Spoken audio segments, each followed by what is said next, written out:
comes into Citizens Bank Park with a lineup that can thump and a starting rotation that deals and allows very minimal damage. The Blue Jays provide a tough two-day test, and it begins next.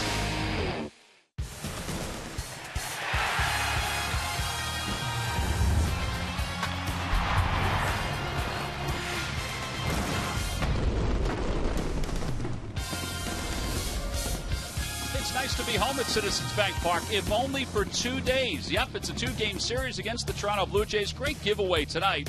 Larry Boa says he thinks it's the third time that he's had a bobble figurine of his likeness in a Phillies uniform. Tonight, it's brought to you by Toyota, and all fans receive it when they come to the ballpark. Well, the Phils, as we arrived to the ballpark today, made some news. It's news that they didn't want to hear. Maikel Franco, who was hit by a pitch in Arizona, it turns out after an MRI that his left wrist has a very small non-displaced fracture, but he'll be in a splint for 2 to 4 weeks, and it means that Aaron Altair will be brought back up from the minor leagues for the first time this year, and he will wind up playing almost every day in one of the 3 outfield positions. Hi, everybody. I'm Tom McCarthy, joined by Matt Stairs, who's made it back from Milwaukee. The truck is fine.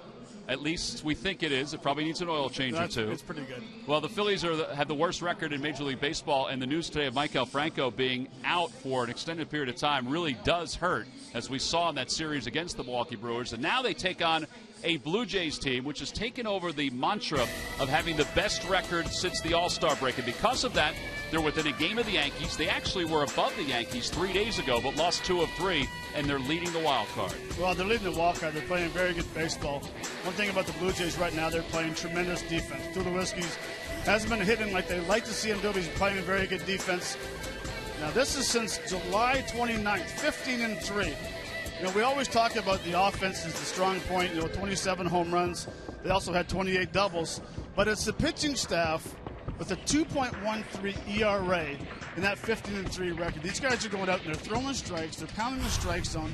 But it seems like every day someone's stepping up at the plate, having that big hit.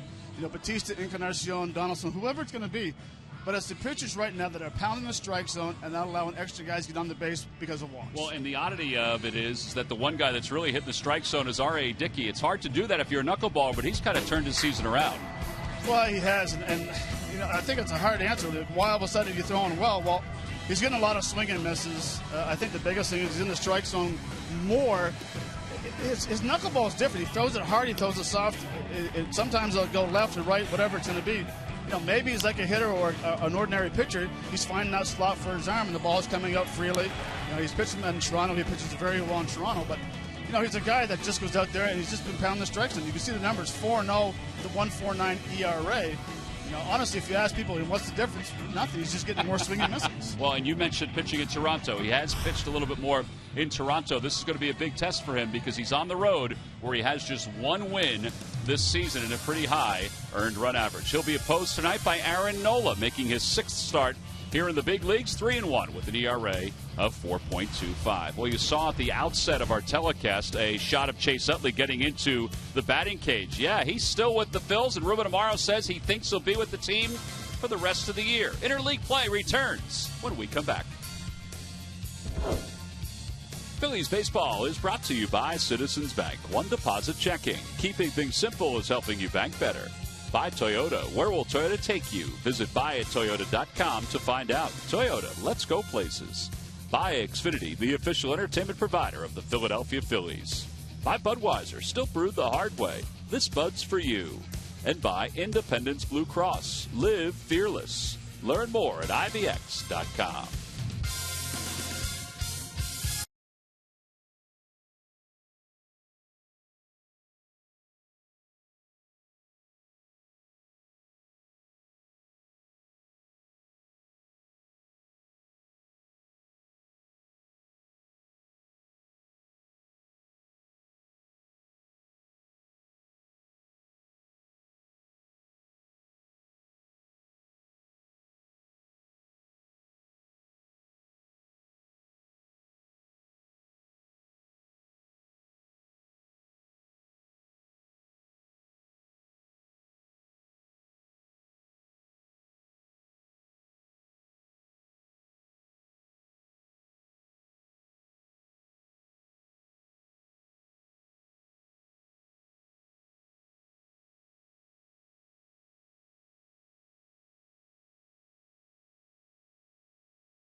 mound, and he's finished up his warm-up tosses. Troy Tulowitzki's been introduced.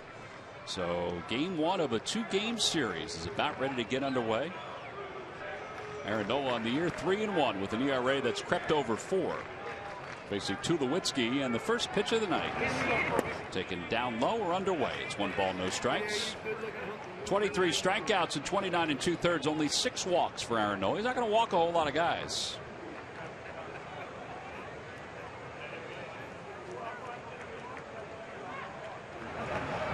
Outside 2-0. No, he's not going to walk a lot of guys. You can see the Budweiser scouting report. 3-pitch pitcher, average velocity 90.4. Throws his fastball 64% of the time. He's just averaging a little over 15 pitches per inning. He's been battling the strike zone a little bit, not walking guys, running some deeper counts. Inside 3-0. Tulowitzki hitting .219 since being acquired by the Blue Jays from the Colorado Rockies. There's some people that think that it might be time to move him from the leadoff spot. That one's in there, 3-1. Well, I had a long talk with Gibby, the Toronto manager. So I thought you'd move him down the order by now. And he said, no, these guys like hitting the 2, 3, 4 hole. Yeah, they've been swinging well. We don't want to really mess it up too much. Yeah, the only place they think they could move him is to the 5 hole. 3-1 pitch. At the knees, 3-2, 95. Well, that's a little bit of a jump. Yahtzee. Nice. See his career numbers against the Phillies. They include 9 home runs. He's hitting .393 this season alone against the Phils. 3 balls, 2 strikes. That one's hit sharply, but right at Cesar Hernandez. Sounded like Tulowitzki may have broken his bat on that. Rest of the Jays lineup brought to you by Xfinity, the official entertainment provider of the Philadelphia Phillies. Tulowitzki's followed by Donaldson and Bautista. Then Edwin Encarnacion and Russell Martin. Ezekiel Carrera back up from the minor leagues is in left field batting 6th. And then Revere, Goins, and R.A. Dickey. A lineup that is 4th in batting average, 2nd in home runs, and 1st in runs. That ball's hit well. Cody Ashley doesn't even know where it is. It's going to the second deck. Wow. That's one of the longer home runs you will see to left field here at Citizens Bank Park. And the Blue Jays take a 1-0 lead on the 32nd home run of the year for Josh Donaldson.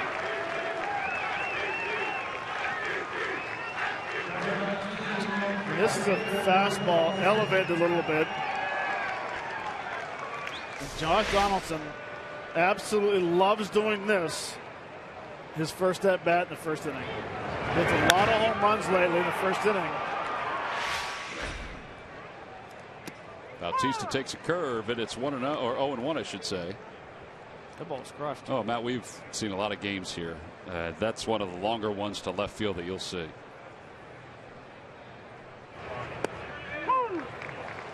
I mean, that's majestic. Cody Ashley's going back to the right side of the Total sign.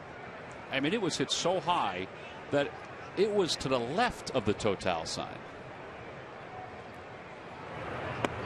And a strike 3 call. Bautista's down looking, 3 straight curveballs. And there are 2 outs. Well, Matt, I wonder if your Nissan keys to the game said don't throw a fastball to Josh Donaldson. Well, no. Well, actually, one of my keys, 1A was first pitch strikes. 1B was use the backdoor sinker, especially to right-handers. And number 2, I think the most important one, is fundamental baseball by the Phillies. Got away from it in Milwaukee. It cost them a few games. Get back to playing good baseball again. 2 away. Here's Edwin Encarnacion, who's been banged up a little bit lately, but is hitting .362 in his last 19 games. Yeah, he's suffering a bad middle finger. He got hit by a pitch the other day as well, so. Yeah, we didn't see him up in Toronto the second game. He was scratched from the lineup. 1 ball, 1 strike to Encarnacion. That one's hit toward third, off the glove of Hernandez and into shallow left field. Now a normal player, if they came out of the box quickly, might have had a chance to go to second on that, but Encarnacion was content with stopping at first. And that has scored an E5.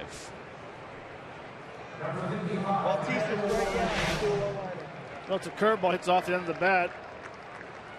And just hit off the end of his glove. He just didn't stay with it. Yeah, just didn't go down far enough.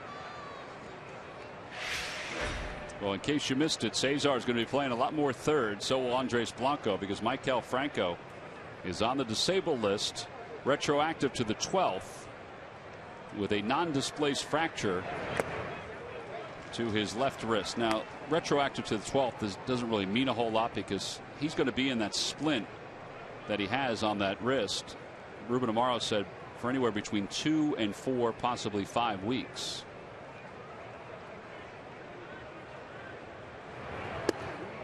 Russell Martin spins out of the way. It's 1-1. And by that time, we're already midway through, or beyond midway through September. So his season could be done. Turns out it was an excellent rookie year if he's indeed finished. There's a changeup. Did Martin go? No, says the first base umpire. The only reason why I could see him coming back to try to finish the season is to leave on a positive note, saying he left the season, he's healthy, he's ready for 2016.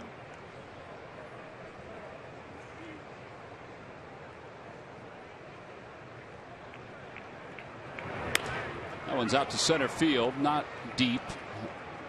Odubel Herrera comes in to make the catch. Side is retired. A run does score. Middle of the first. The Phils playing from behind, trailing at 1-0.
Bottom of the first inning, there's Chase Utley getting set to lead things off for the Phils. They trail at 1-0. Let's take a look at the rest of the Phillies lineup, brought to you by Xfinity, the official entertainment provider of the Philadelphia Phillies. After Utley, it's Cesar Hernandez and Odubel Herrera. Jeff Francoeur will bat fourth, Darren Ruff fifth, Cody Ashley will hit sixth, in the bottom third of Galvis, Rupp, and Nola. And they will face right-hander R.A. Dickey, now 40 years old, still a pain in the neck with that knuckleball. 7-10 on the year with an ERA that's dipping. It's at 3.96. It's dipping because, as you see the Budweiser scouting report, there's a 3-pitch pitch. You might as well just cross out the changeup. The lefties are hitting 219 and the righties are hitting 260 versus them. Also, the right-handers have 11 home runs. Lefties have 8 home runs. I could go on and on about the scouting report. Knuckleball, they're hitting 218. Fastball, 431. changeup 313. That's why he throws the knuckleball. Yeah, last time he threw it against the Phils, he went 8 innings. There's a strike, and it's 0-2. 8 innings, 7 hits, 2 runs. Neither one was earned. Utley is 4 for 13 lifetime against him.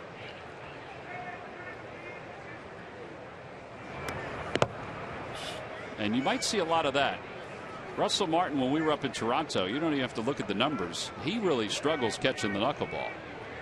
Hey, he's doing the best he can, obviously. It's a hard pitch to catch.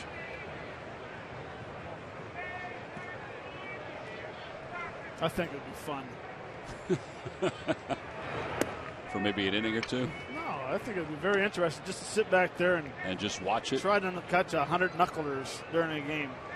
You'd be like Adam Sandler, where he's just taking it off the chest. You know, shouldn't be.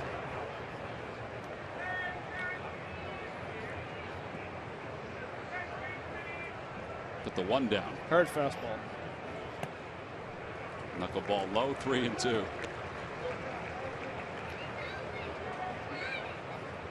Cesar Hernandez bats second.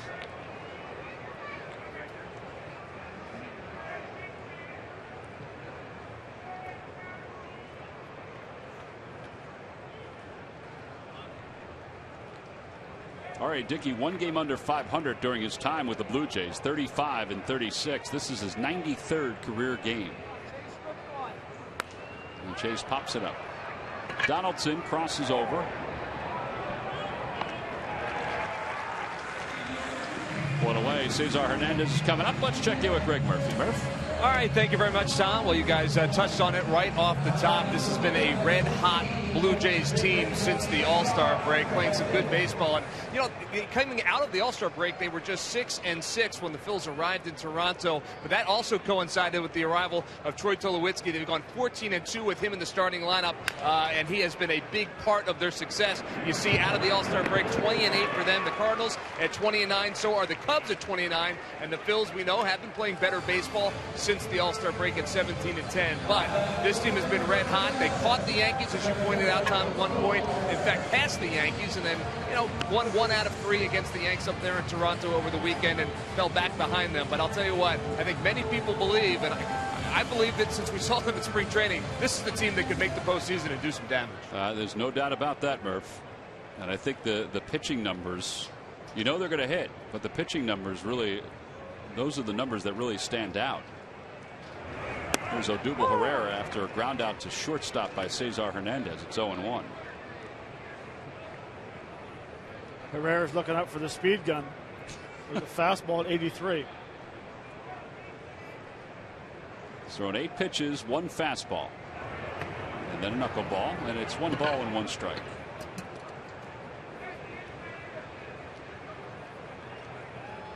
Well, I tell you, the pitching for the Blue Jays has been very good over the last 15-3 record. We mentioned in the open.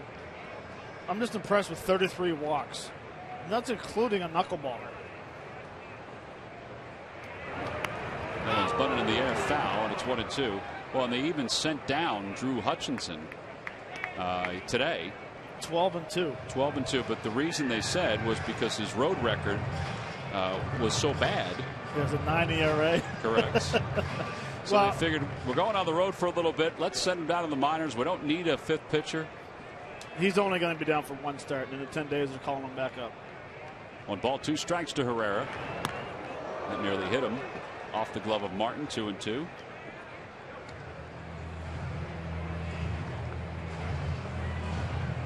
Yeah, they have a day off, the Blue Jays, that is. They have a day off every day they travel. They play 2 games here, have a day off, go to Anaheim, day off, and then go to Texas, have a day off afterwards. It's nice to have days off. Especially to golf. Out to left field. Carrera puts it away. Side is retired. Pretty easy inning for R.A. Dickey. He sets the Phils down in order. Does so with 11 or make it 12 pitches. We'll go to the second. It's 1-0 Toronto.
He'll take on the New York Mets in a 4-game series. All 4 games are at 7:05. Tickets can be purchased right now by going to Phillies.com. Ezequiel Carrera, former Phil, will lead things off as we go to the top of the second. Hitting .279 here in the big leagues with 3 home runs. He was hitting .276 down in AAA with a home run. And 10 runs batted in. 0-1. On the inside corner, 0-2. Good velocity tonight from Noah. Yeah, it is. He topped out at 95, 92 miles an hour. What he just did that last pitch is what his last velocity in Arizona. That was the highest he threw there.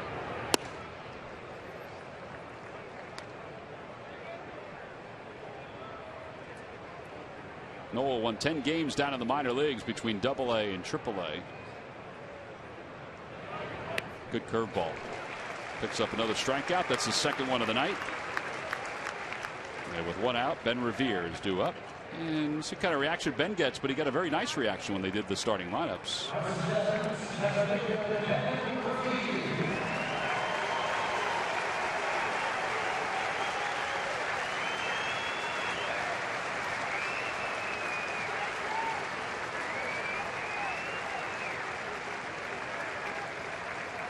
Fans enjoyed Ben. You know, every once in a while he'd frustrate you with his play in center field, but he was a very likable guy.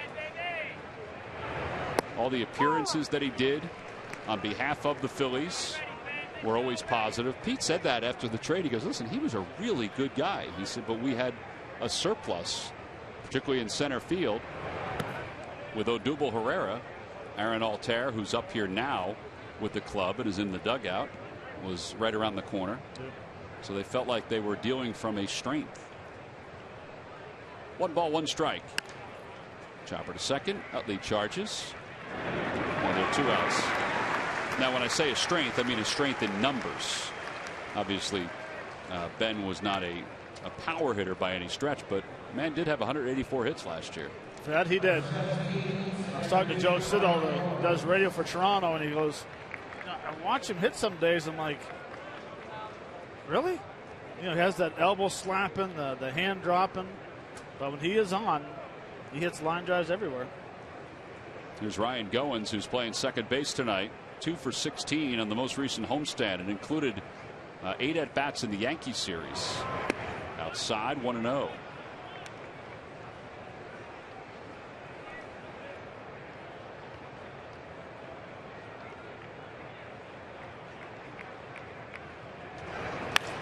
Out toward the alley in left center field. That'll split the gap and go to the wall. And Goins on his way to second will pull in with a stand-up double.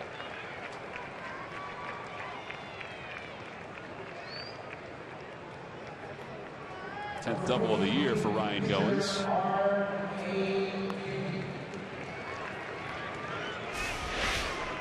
I think this is one of the prettiest swings in baseball when a left-hander hits a double to left center, drives the ball to left field, stays on the ball so well. You have to have everything down, foot down, head down, barrel going towards the ball right.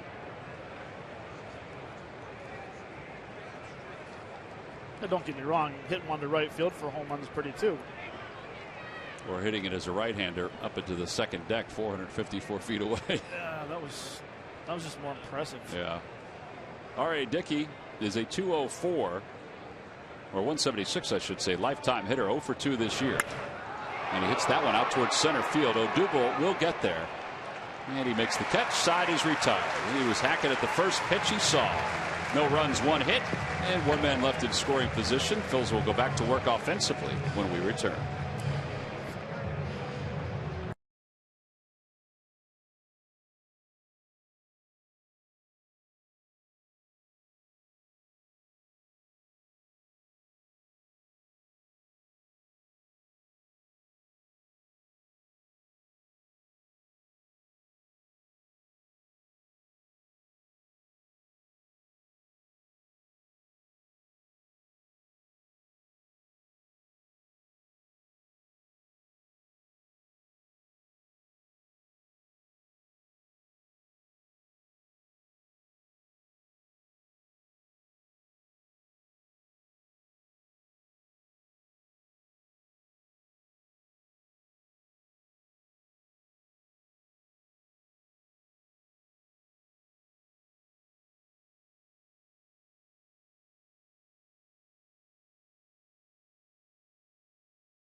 Sports Network. He looks too young to retire. You know, someone asked me that today, were you surprised that he retired? And I'm like, he had a great career. He can still play, but I think he's tired of sitting on the bench. Could be. And being a fourth-line center. R.A. Dickey will start things against Jeff Francoeur. Francoeur takes a knuckleball for a strike, 0-1. Maybe he'll come up and play for my old-timers Picaroon team up in Canada. Could you use him? I'll sign him. I'll sign him. Be a great negotiation. A fantastic play on a bounce by a young lady in the suites. That one is hit out towards center field. It's well hit. Revere going back on it. It is gone to the base of the wall in center field. Jeff Francoeur takes a knuckleball out of the yard. And it's a 1-1 game. Well, Doris Guido of Reading, Pennsylvania was our participant in the McDonald's home run jackpot. And Doris, you have just won $100 thanks to Jeff Francoeur. Well, this is nice. It's a knuckleball up, which is nice. Back out over the middle of the plate. No spin of the ball. Easy reverse. And a blast to straightaway center. Over the bushes to the base of the ivy and that wall out in center field. I mean, that's over 420 feet. And then some. Home run number 11 for Francoeur. 2 balls, no strikes to Darren Ruff. And he takes a strike. It's 2-1.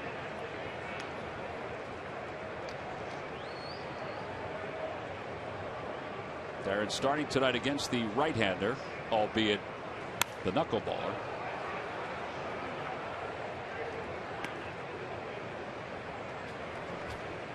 2-2.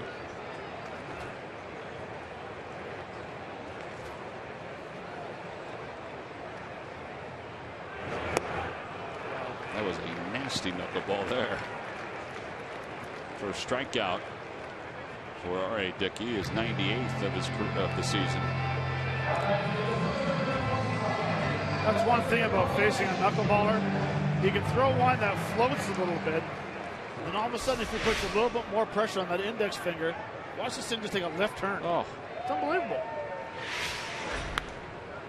Cody Ashley was out front of that knuckleball. And Encarnacion calls everybody off for the second out.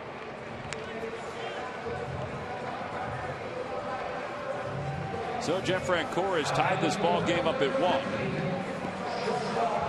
442 feet was the estimated distance on Francoeur's home run. So his 442 to center, Donaldson's 445 to left. Got some big man home runs going on here. Galvis takes a strike, 0-1. I asked Freddie today or during early practice, lefty or righty, because I'm going to hit lefty today. Off the shoulder. He did bat righty last year against R.A. Dickey. By the way, 454. I said 445. 454 on the home run by Donaldson.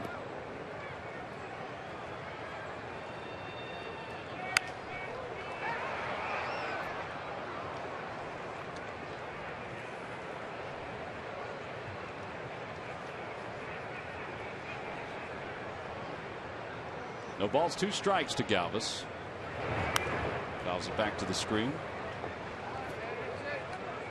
Now, the only reason he would bat right-handed against the knuckleball is because that's his natural side. Although at this point in his career, I would think both sides have become natural sides. Well, I mean, lefty should be the natural side. So that's where he's hitting from the most. Very true.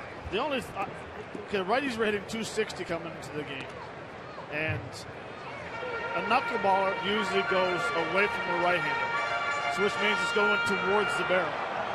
Lefties, it's going away from the barrel. It's coming into you, so it's going to jam you. Right there. So Freddie was talking about he likes to have the ball come in towards him.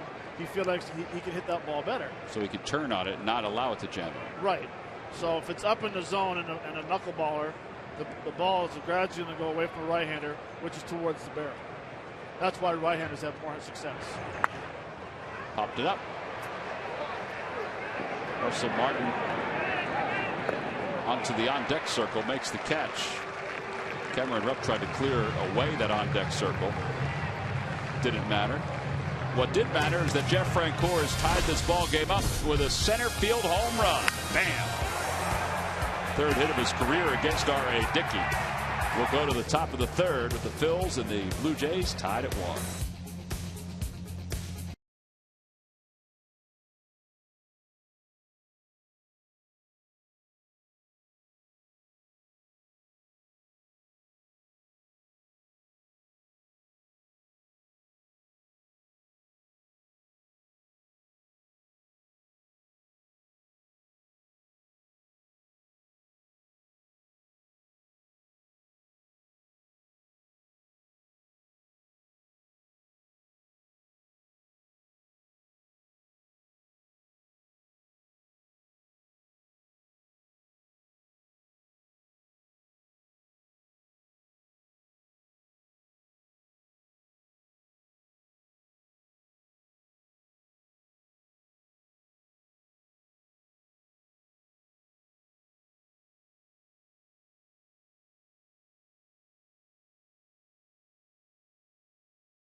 Go to the fan section for all the information, and please submit the answer on the subject line. The question is, who are the 3 catchers in MLB history with at least 10 home runs, 60 RBIs, and 10 stolen bases in a season 3 times?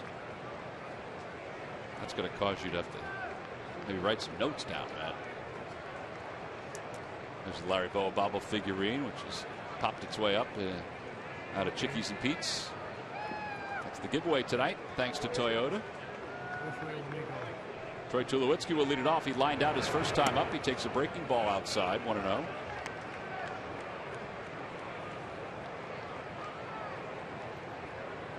Tulowitzki since the 1st of August.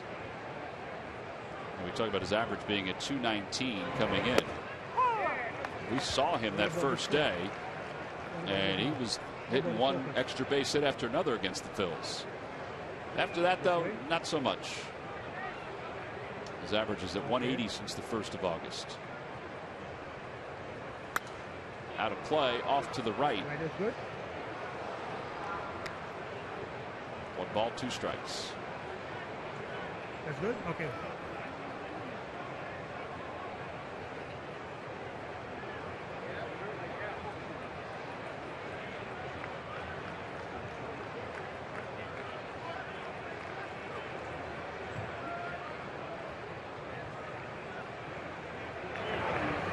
That one is ripped foul. That would have broken that chair if it had hit that chair out there. Previous pitch, where did it go? It went in the cup.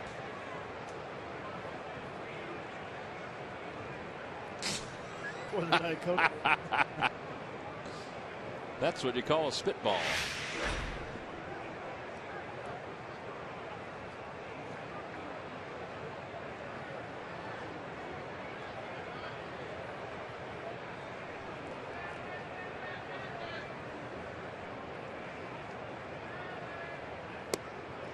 That one misses inside. It's 2 balls and 2 strikes.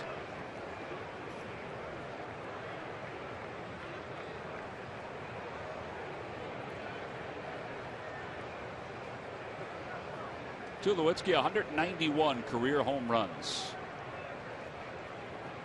Waves at a breaking ball. Curveball's been really good tonight. And I think he's throwing it a little bit more because he's trying to get them way off his fastball. It's not a bad idea. No, and it's a better curveball today because fastballs 93, 94. Now all of a sudden he's dropping the snapdragon on you at 77. You have to gear up for a fastball, and he throws that curveball to you. Well, Donaldson hit one 454 feet his first time up.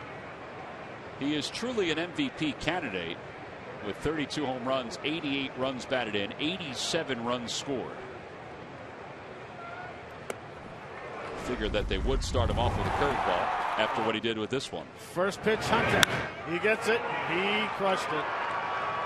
Not really sure where Cody Ashley's going, but ball was killed. Another breaking ball. Actually, that may have been a changeup. Last 2 years, Adrian Gonzalez is the only one with more RBIs than Josh Donaldson.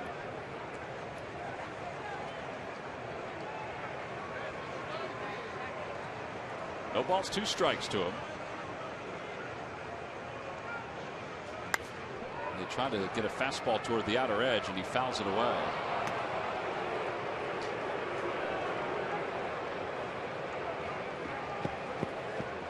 one thing that makes Josh a very good hitter is that he does that right there.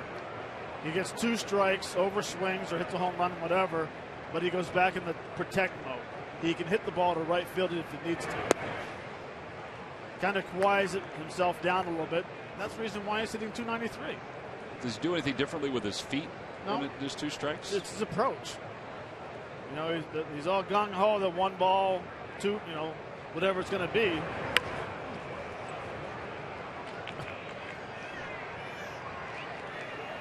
He was hustling. It's a pretty good off-speed pitch, right? Way out in front of it. So yeah, he just kind of rides that leg a little longer and recognizes pitches. Can't be easy to do. Well, when your timing is good, hitting's fun. When your timing's off with that leg kick, it can be a long couple of days. Throws him another curve, and he fouls it toward the Phillies dugout. Donaldson had a great year last year with the Oakland A's. I think many were surprised when the A's dealt him this past offseason for Brett Lawrie. It's worked out well for the Blue Jays. Lawrie was a very popular player because he is Canadian. Yep.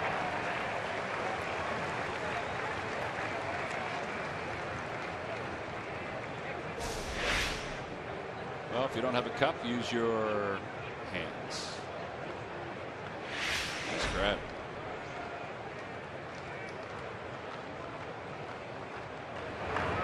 Change up low, 2-2. Not a bad change up. Good location for the changeup.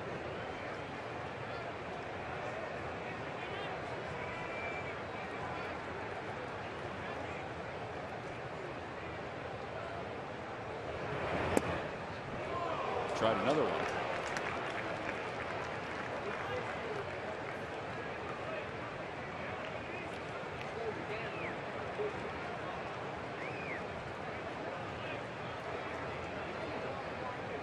Balls, 2 strikes. Outside, ball 4. He wasn't giving him a fastball there.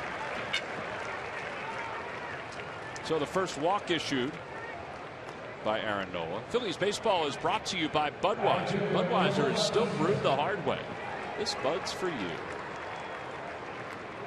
Well, it turns out to be a 10-pitch at bat, 5 foul balls. From an 0-2 count. That's a good point. Here's Bautista. He struck out looking 3 straight curves his first time up. And he starts it with a fastball in.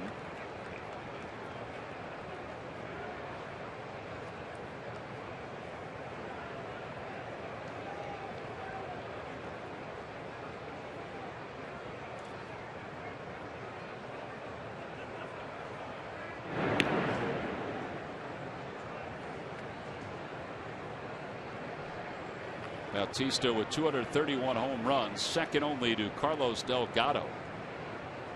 with a franchise lead. Former Phil, George Bell, rounds out that list of the top 5.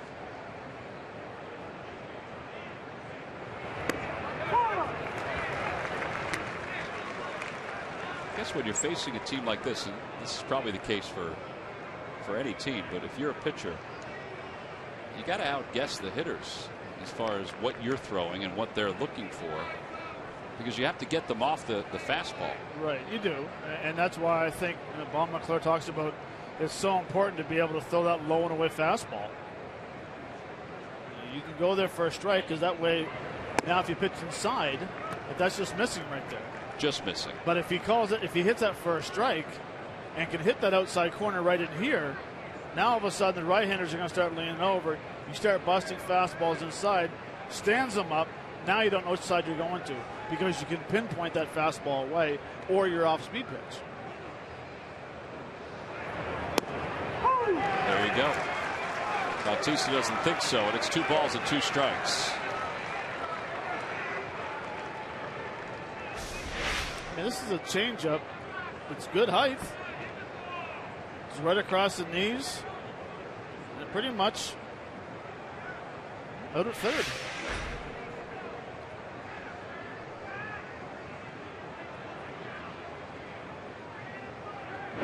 Short lead for Donaldson over at first.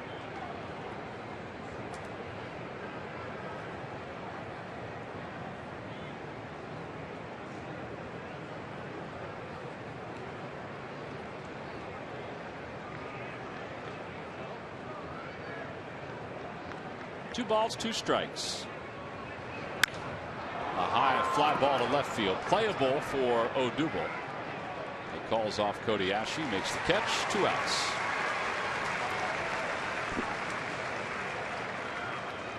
Yeah, that'll bring Encarnacion to the plate. This is a pretty good fastball changeup to hit. It's frustrating. He slams the bat down because, 1, he missed the pitch, and 2, he didn't like a couple of calls that were on early in the count. Well, Vic Carapazza, as Bautista ran down the line and ran in front of him, they were jawing at each other the entire time until Bautista got about 10 feet from the dugout. Encarnacion reached on an error his first time up as he pulled one over to third. Takes a breaking ball. It's 0-1, or 1-0, I should say. You know, it's funny because from our vantage point, to me, I don't know if you agreed with this, the fastball looked like a strike compared to the changeup. Right. But in reality, looking at the replay, the changeup was more of a strike than the fastball. I would agree.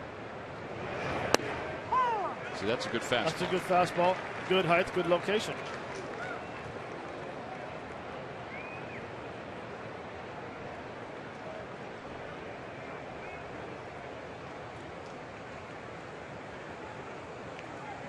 One ball, 1 strike.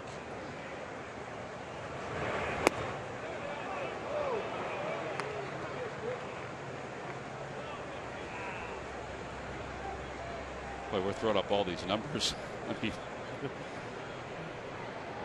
and they're near the top or at the top of everything, home run wise.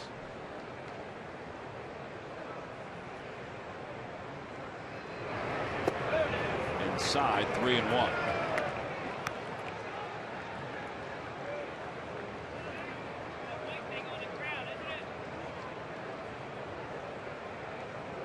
Honestly, I think the Blue Jays have built their team around for years and years and years because of the American League East.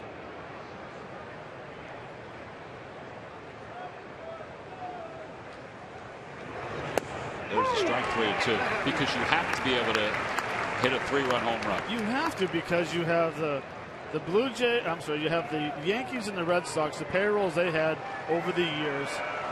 Great DHs that build their team around power. No one in the American League East builds their team around bunting, right, base stealing. It's all slug. Good hitters with power. Runner goes, pitches outside, ball 4. So second walk of the inning for Nola. And then I'll put runners on first and second for Russell Martin. Well, since 2008, this is what they've done. They've been toward the bottom middle to the bottom of the division. So that's why. And last year, everybody anticipated that they would win the division. They thought it in 2013 because they made so many trades. But now they're taking that next step. At least it seems this way. Well, I mean, in 2008, when I was there for that majority of the year until I came here, I mean, we were a good team. We had a very good offensive team, a good hitting team, good pitching team. We were still 10 games over 500. We were in 4th place. Right. Yeah, probably the team in the East that is closest to playing small ball are the Rays. The Rays, yeah. They kind of take a different approach to the smaller payroll. But even, you know, when they were in the World Series in 08, they had Longoria, who had a good year. Yep. They had Pena. You know, they had a handful of guys that were hitting home runs. I mean, they had others, but Carl Crawford just missed outside. 1 ball, 1 strike.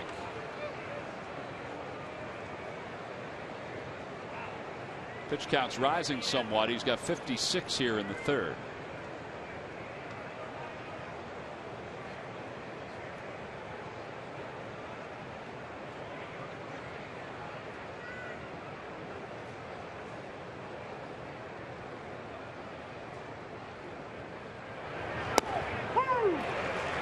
Good location. And I tell you what, when you go to a ball game in the American League East, don't expect to go anywhere afterwards because it's a 4-hour marathon. It's ridiculous. Well, those Yankee Red Sox games, a lot of times they are. You're right. They had a series a couple of years ago. No extra innings. They were all over 4-hour games. Uncle. Breaking ball, little bit too high. And it's 2-2. 31st pitch of the inning for Aaron Nola.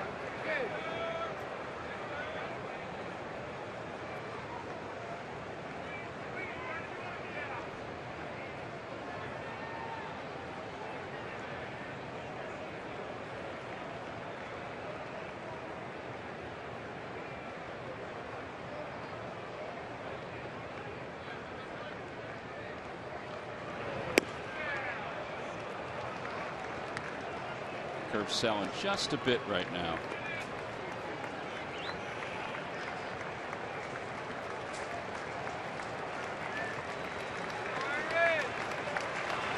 Runners will be off.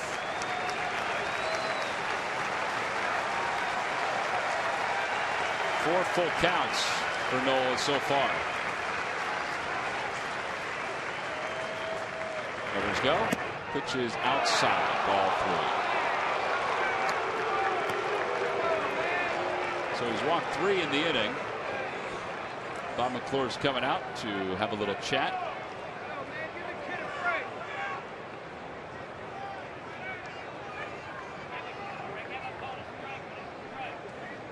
Well, that was probably the closest of the balls, the way they were called by Vic Carapazza. I mean, some nights you get those, yeah, but it looked like it was a little off the plate. It was off the plate. Honestly, after Donaldson's home run the 1st inning, Nola's kind of backed off on his fastball.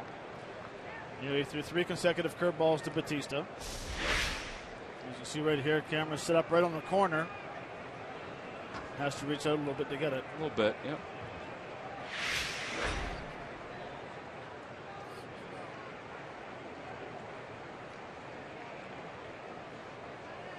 So they'll wrap up the conversation.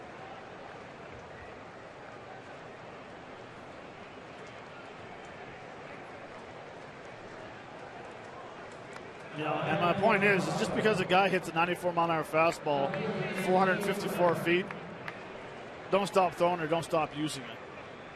I mean, you could throw it up there again and he might hit a home run up an elevator shaft the next 6 at-bats, hit the ball straight up in the air.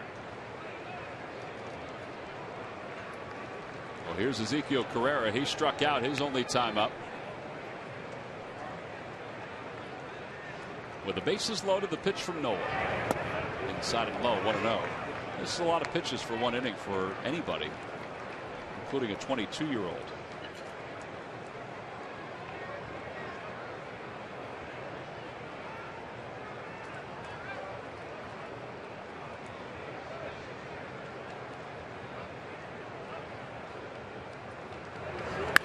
That one's back toward the middle. A base hit it to center field. One run is in. Here comes Encarnacion, and he'll score. So the Blue Jays take a 3-1 lead.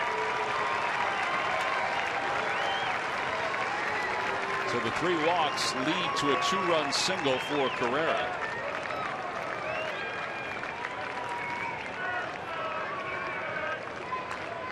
And that'll bring Ben Revere to the plate. Takes the ball back up the middle, just under the reach of Chase at second base.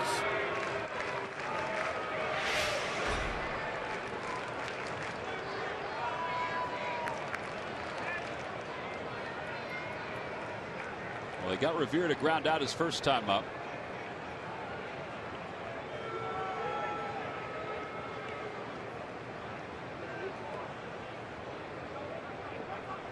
Pickoff play on, and a little wide.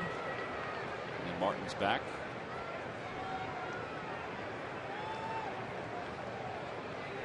All comes back to that no balls, 2 strikes versus Donaldson. We couldn't put him away. Threw some good pitches. You know, and tip your hat, Donaldson had some pretty good peepers working right there. 5 foul balls, back-to-back-to-back change-ups. The 10-pitch at bat. Takes a change up, and it's 0-1.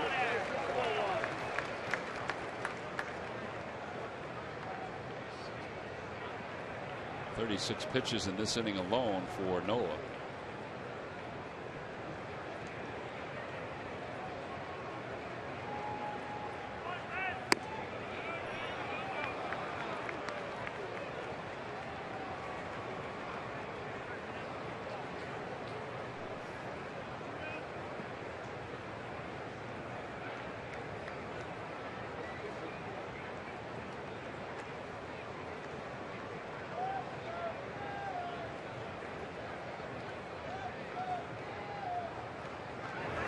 That one's pulled towards second on one hop. Utley's got it. And the side is retired. Well, he's fortunate. He allowed just 2 runs. He did walk 3 in the inning. Only allowed the 1 hit.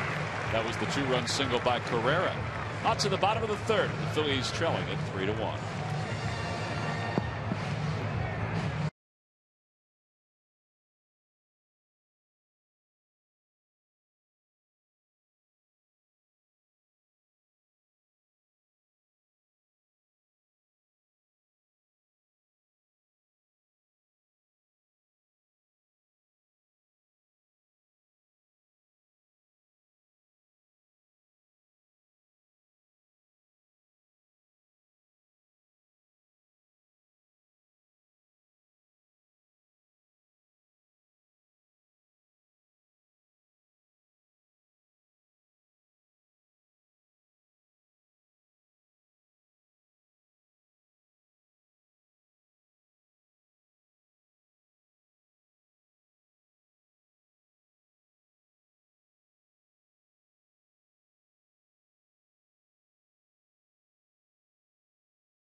Phillies baseball is brought to you by your Delaware Valley Honda dealers. Hurry to your local Del Val Honda dealer or visit DelValHondaDealers.com. By Jefferson, where health is all we do. Call 1-800-JEFF now or visit jefferson.edu. And by Yellowwood, brand pressure treated pine. If it doesn't have this yellow tag, you don't want it. We begin the bottom of the 3rd. Cameron Rupp will lead it off. Cameron hitting .231 with 4 homers and 15 runs batted in. to the screen. It's 0-2.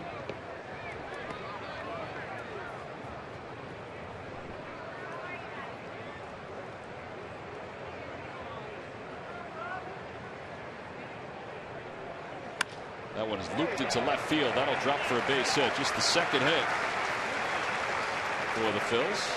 We're only in the bottom of the third.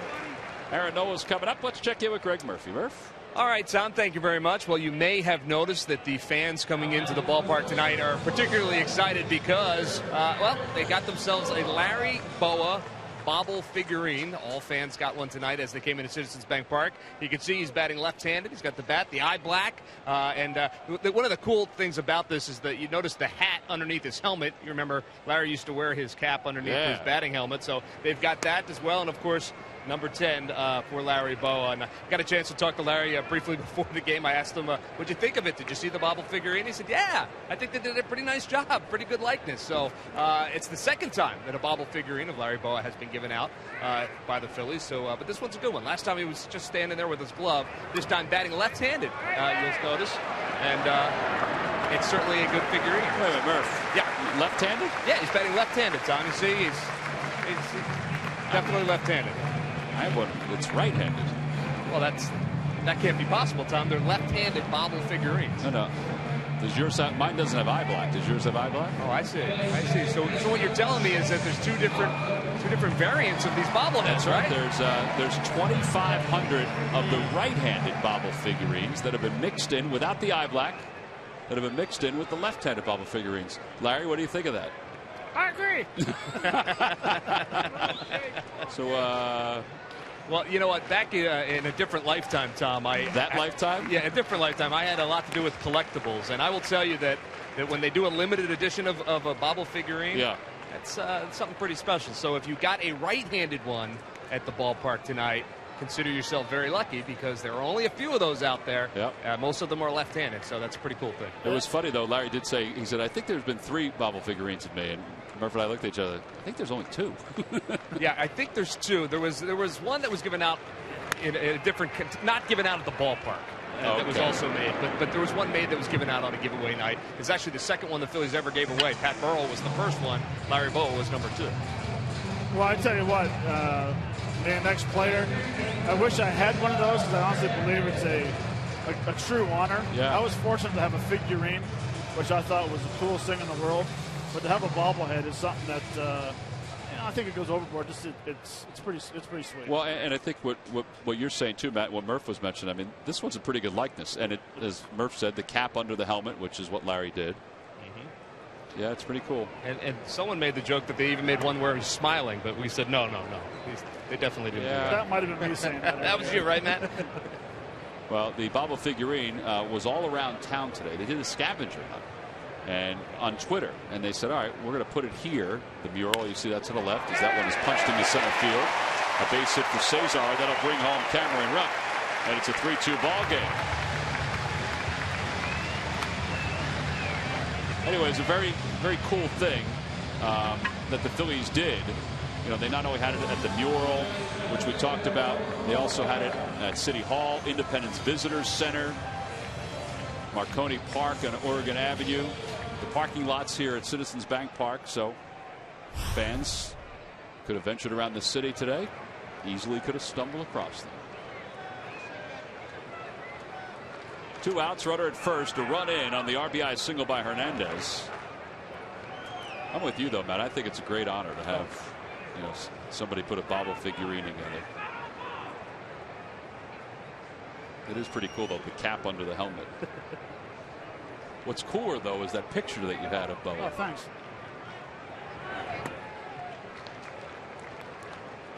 That was my high school hair right there.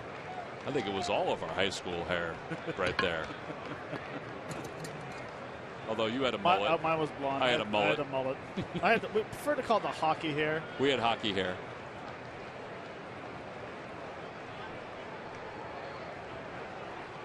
One ball, no strikes to Odubel. The throw over.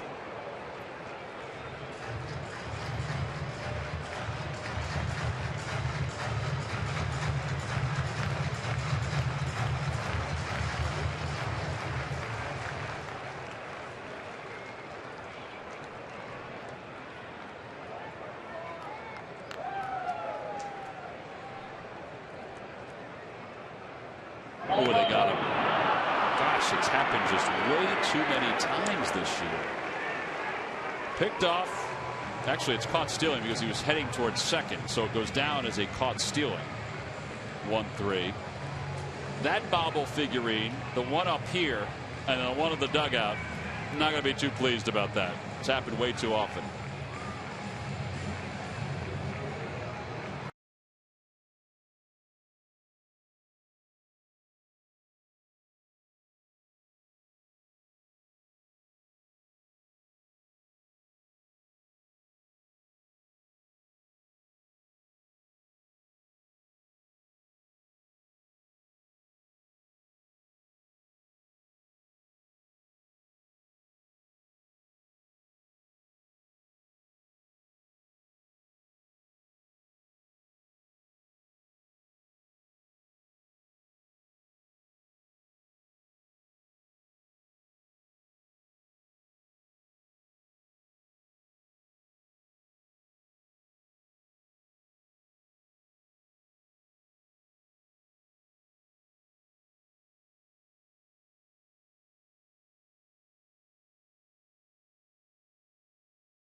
Neon shipping labels ensure all your shipping messages get noticed. Perfect for any priority message, and WB Mason delivers the same day when you order by 11:30. Local service, personalized. Who but WB Mason? Well, we go to the top of the fourth inning. The Phillies have gotten a run back. That's a good thing. And now let's see if Aaron Nola can settle in. He'll face the bottom of the order. His pitch count is at 65.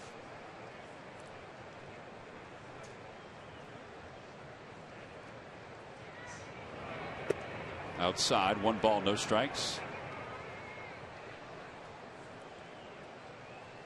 Ruben Amaro was talking today about Maikel Franco's injury and talking about some of the young pitchers, and most notably Aaron Nola. But he said that they've discussed going to a 6-man rotation toward the end of the year just to keep the innings in check. That's been a priority for the ball club, is to make sure that Nola doesn't go too high this year. And some of the minor leaguers, the other minor leaguers, don't go too high. So you may see a 6-man rotation, which we've seen with other teams this year. It's not a bad idea when you consider the youngsters that the Phillies will potentially bring up. Yeah, not a bit. It's actually a good idea. Maybe the extra day's rest will help. 3-0 pitch. And it's 3-1. Yeah, the thought is to keep Aaron Nola maybe 165, maybe a little bit more. Probably 175 is usually that magic number. There's ball 4. This is very unlike Aaron, though. Well, he needs to start pitching to contact. Everything he's thrown is low and away to right-handers, away to right-handers, away to left-handers. You can see the split 39-31, which all comes back to that fastball that was hit for a home run.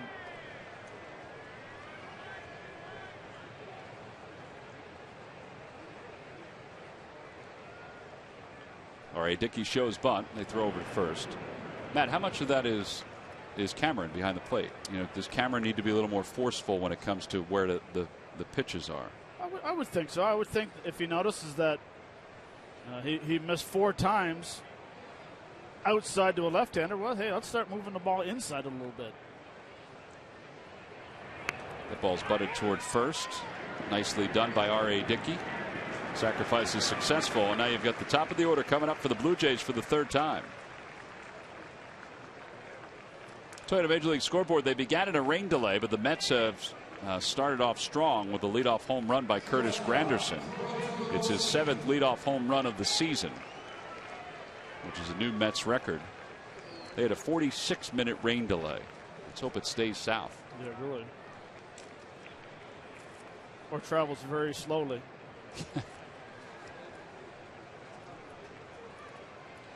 Tulowitzki's lined out to third. He's also struck out.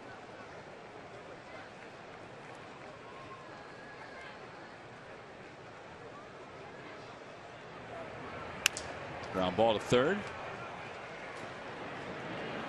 And there are 2 outs. Well, that's what you call pitching to contact, getting a 1-pitch out.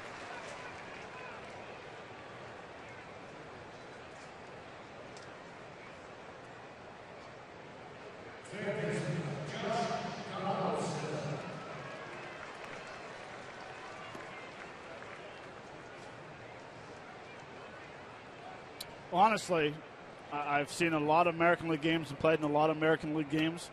Aaron Nola is pitching like an American League pitcher today. Away from the bat? Away from the bat, nibbling. If he walks, he doesn't care. Hopefully we get a strikeout or a double play or ground ball. That's what I've seen so far in 3+ innings.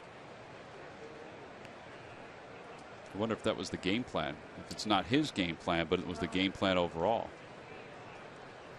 I don't know. I still believe that home run the first inning changed everything. He's popping 95.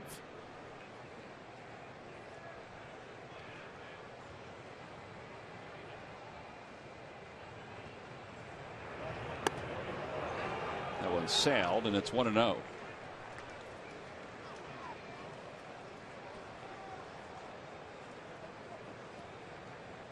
Just overthrew that changeup.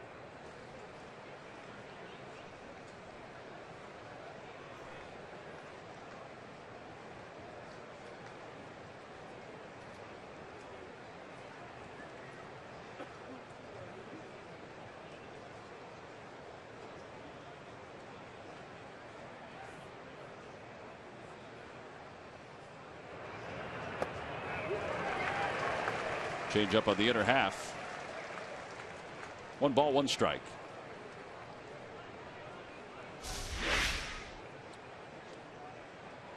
Nice changeup, swings over top of it. Missed his spot, but good velocity, good movement.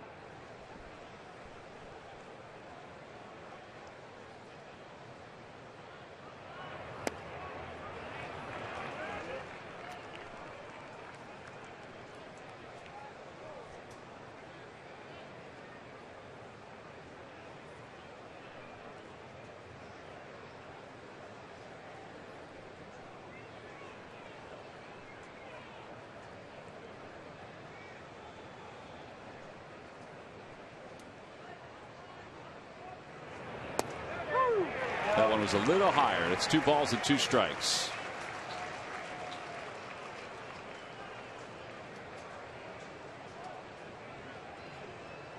It's a little higher because it had a little more hair on it. 91 compared to 90. Just a little. Just a little. I think we take it just a little right now. 2 balls, 2 strikes. Runner leads off second. Out towards shortstop. Galvis is there. He slides, then bobbles the ball, and everybody will be safe. He was really playing Donaldson to pull toward the hole. So that's what caused him to leave his feet to corral that. They'll score that a hit. And runners on first and third for Jose Bautista. Well, you're right. They had a huge shift on him. Freddie goes a long way. If he would have had the grip of the ball right there, he would have hosed him up first base. I mean, you can see where Freddie is. And this is where the ball is going to end up towards the middle. 7 strides, and he gets there. So nice play of getting there and knocking it down and keeping it from first and third with 2 out. Good play by Rupp. And it's 1 ball and no strikes.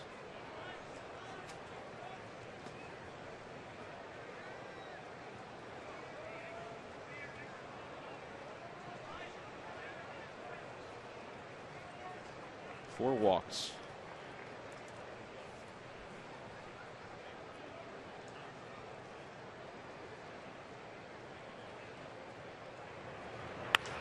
Out to left field, playable for Ashe. Got it toward the end of the bat, and that'll do it for the Jays here in the 4th inning. No runs, 1 hit, 2 men left. Middle of the 4th here at Citizens Bank Park. Somebody took Larry's bat.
Entertainment provider of the Philadelphia Phillies.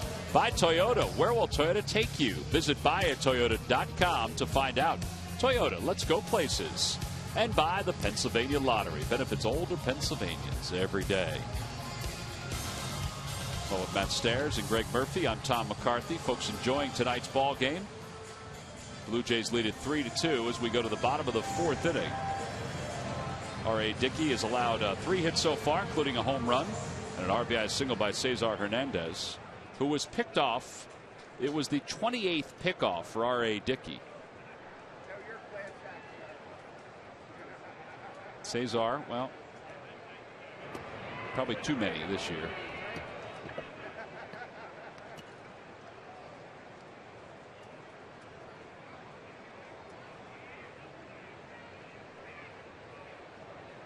One ball, no strikes. Knuckleball inside off the glove of Russell Martin. And it's 2-0.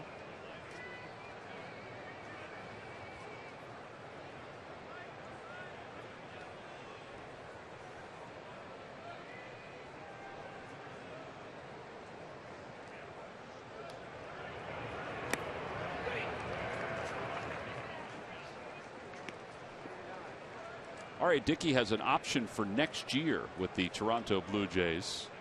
I would think they'd pick it up. I mean, he's been pretty durable. Even though he's 40 years old, he'll be 41 next year.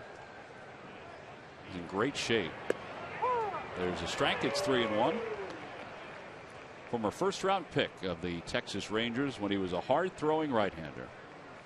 96, 97. No movement, though. Is a very soft 96, 97. Ball 4. I don't. Odubel was really excited that he worked out that walk. Well, here comes Jeff Francoeur. Speaking of Jeff, he's bringing the lumber. Brought to you by Yellowwood brand pressure treated pine. He brought the Yellowwood on a no ball 2 strike. Knuckleball up in the zone. Crushed it 442 feet straight away center for his 11th of the year. 11 home runs in 235 at bats. Takes outside 1-0.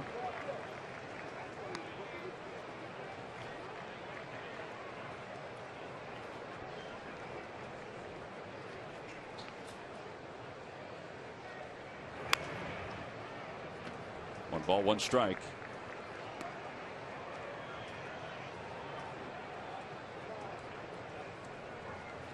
.277, 11 home runs, 36 runs batted in for Francoeur. 65 hits on the year. Been one of the best pinch hitters in the league.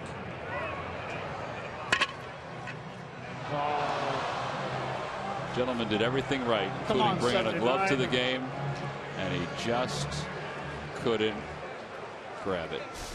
Here we go. Good in the bad, folks. Good in the bad. Yeah. That one's out toward left center field. It'll be in for a base hit. Odubel's around second. He's going to try for third. That's a boy. That's a good decision.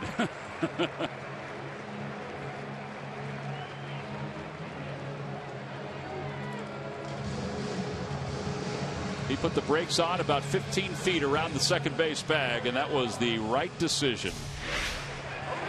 Well, he does the right thing. He's putting the pressure on the left fielder, but Herrera is a left-handed thrower, so he's be able to get stopped and squared up and throw straight to third base. Right-hander, totally different situation. Yeah, because you'd get a few extra seconds. You'd have to spin, yeah. Darren Ruff tried to hold up. He went around, according to the first base umpire, Adam Hamare. You know, let's go back and talk about Frenchie for a second, Tom. Yes, Matt. We don't talk about comeback players of the year very often, do we? No, we don't. It's a good point. He's got to be at the. I mean, he's got to be there. That one's back toward the middle. Tulowitzki to second for one. That would be a 6-4-3 double play. Over to third goes Herrera. Yeah, I would agree with you. He's got to at least be in the conversation, much like we talked about Franco being in the conversation for Rookie of the Year. I mean, the man barely played in the big leagues last year. He had 6 days last year? 6 days. Now he's played so well, he's going to get another year somewhere, if not here. Exactly. Here's Ashe with 2 men down and a runner at third.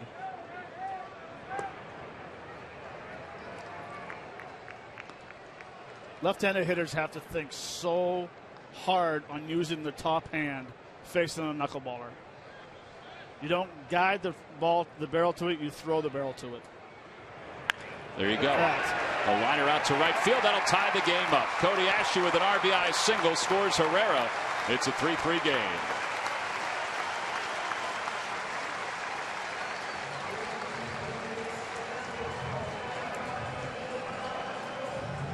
That is what you call throwing the barrel. Using the top hand this way to the ball. If you use the bottom hand, this is the swing you get. But watch how he gets back in a set position and uses that top hand straight down to the ball. That's why you have to use, as a left-handed hitter, a left top hand a lot when you want to pull the ball with authority. Whoa. All the way back to the brick wall. And Ashe goes to second. You know, and this is the last note. Everyone thinks about with left-handed hitters, you know, we pull through with our bottom hand. The bottom hand, to me, is a guider. The top hand is one that you want to fill that barrel with. That's why right-handed hitters can hit the ball so well on a high pitch, because their top hand comes to the zone at the point of contact, and they're just throwing the barrel.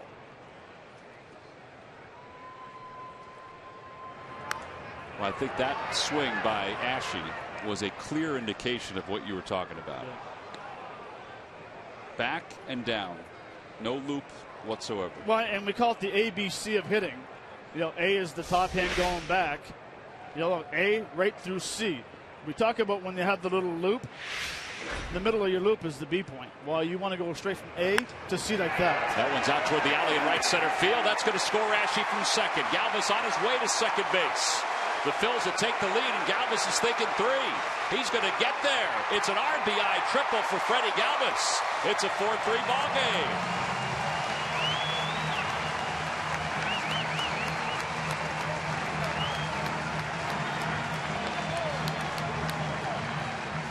What a boost these last 2 hits have been after the double play. It's almost the exact same swings. Straight down to the ball. Using that top hand. Driving it to right center. I guess Freddie Galvis knew the reason why he wanted to hit left hand. That ball comes into his barrel. He almost slides a little short right there. I was thinking the same thing. That triple for Freddie is 4th of the year. 20 extra base hits. It ends an 0-for-11 stretch. And now Cameron Rupp has a chance to bring home another run. You know, and I talked to Dominic Brown today, and he says his timing's off a little bit. And I asked him, your thought process when you're hitting, what do you think? He goes, left center, right center. Your thought process should change when you struggle. You should start thinking right center, as you see camera, intentional walk. You think right center as a left-handed hitter because now all of a sudden you cannot get lazy and you have to use that top hand. Hitting the ball to left field or left center usually means you're just a hair late on the pitch. If you're a little late on the pitch, you drive it to left. Perfect timing, you can spin the pitcher's cap. And if you're early, you hit a line drive to right field. Now, if you weren't struggling, like if you were just up there, you want people to think center field, don't you? You don't think of nothing. Okay. When you're going well, doesn't matter where that ball is hit, you think left center, right center. Well, intentional walk will bring Nola to the plate. Goya Latino Family Celebration Night will be Friday, August 28th when the Phils take on the San Diego Padres. Take part in a special live auction inside the first base gate.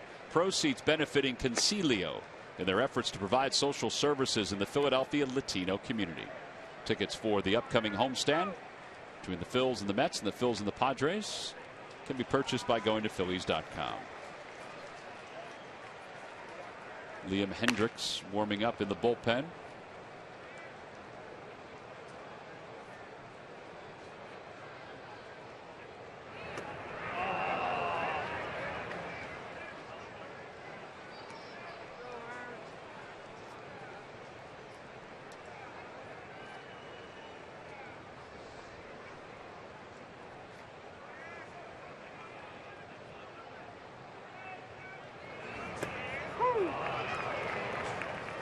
Go for a pass ball or a wild pitch right here.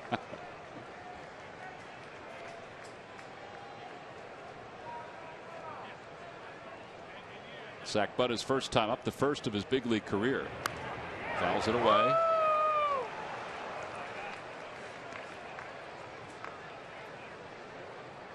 Ooh. That's right above us. That's a great shot.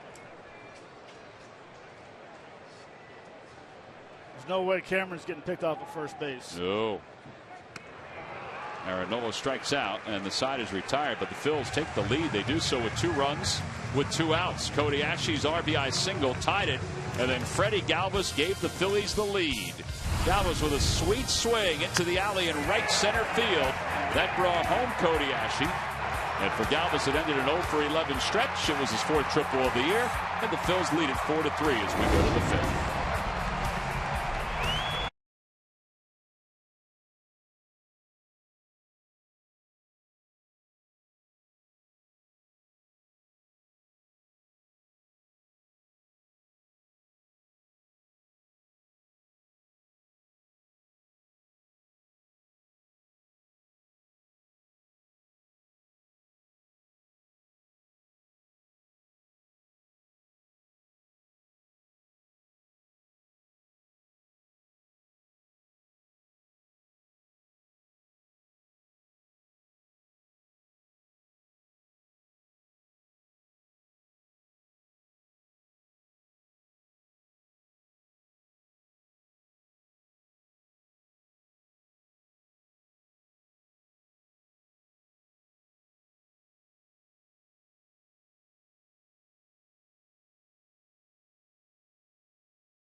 Answer. All right, Matt, here we go.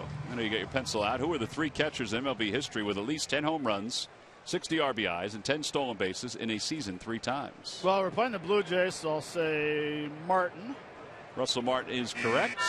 I'll say Pudge Rodriguez and Jason Kendall. Jason Kendall's a good guess. Incorrect, though. I think this one will surprise you. What team? Well, Red Sox, White Sox.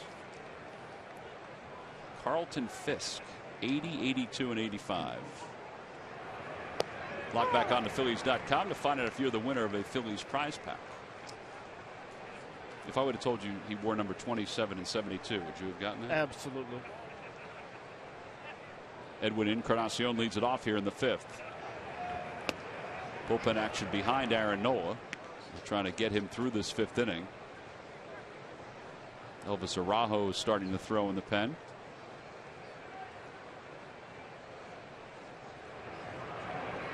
Outside, 2-1. I actually forgot about the stump questions because I was so into talking about hitting. A lot of opportunities tonight. Yes.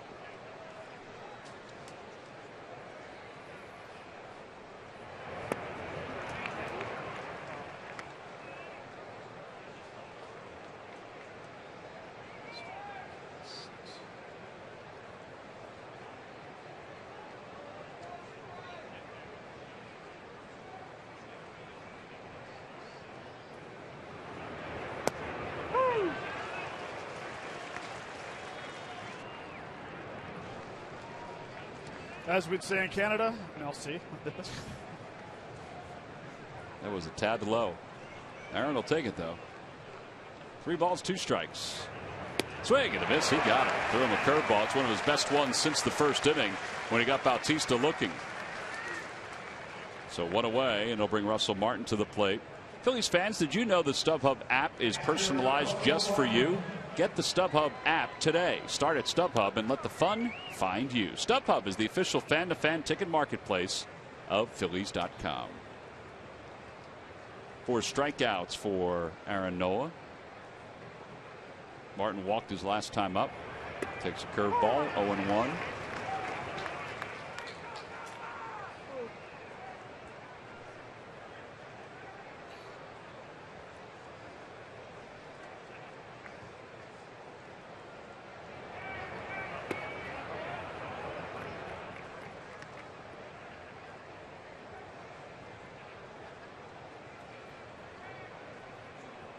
It was only about the 4th time they thrown a fastball inside today.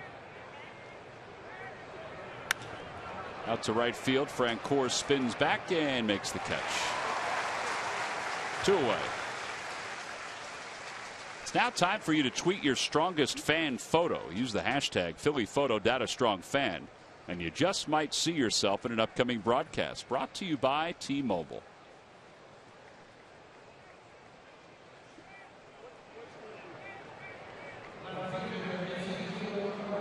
Fans could probably send some of those photos they took today with the Larry Boa bobble figurine. They may get a shot of being on. Here's Ezekiel Carrera, who had a 2-run single his last time up. He's 1 for 2.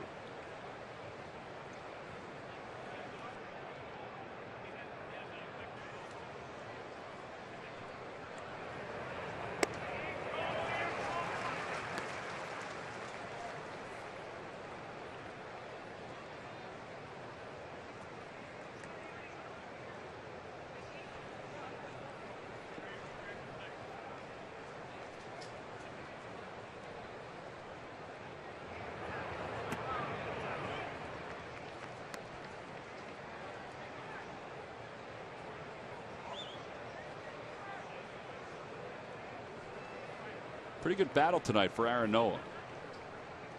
For a 22-year-old, he's really fought through here. 1 ball, 1 strike. Vic Carapazza flinched a little bit, a little tight, and it's 2-1.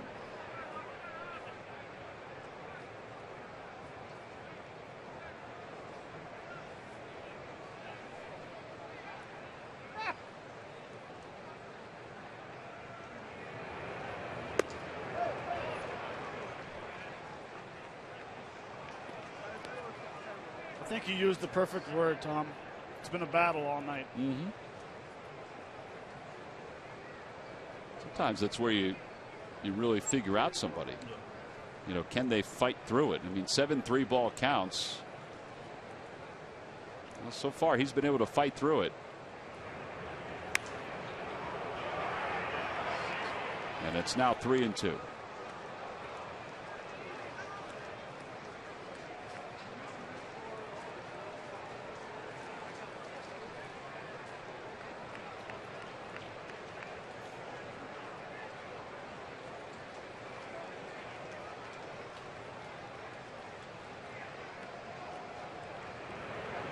And a call, strike 3. Nasty curve, and it's a 1-2-3 fifth inning for Aaron Nola. 5 strikeouts along the way. It's the first 1-2-3 inning of the night for Aaron. So, a shutdown inning. It'll take us to the bottom of the 5th with the Phillies on top, 4-3.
Park.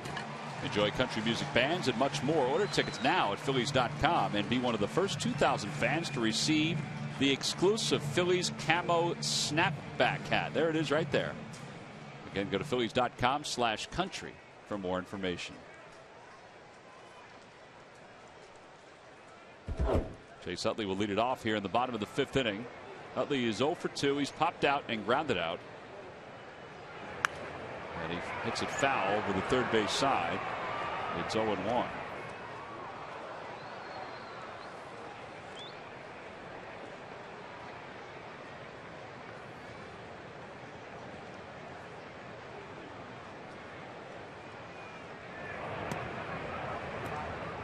One ball, one strike.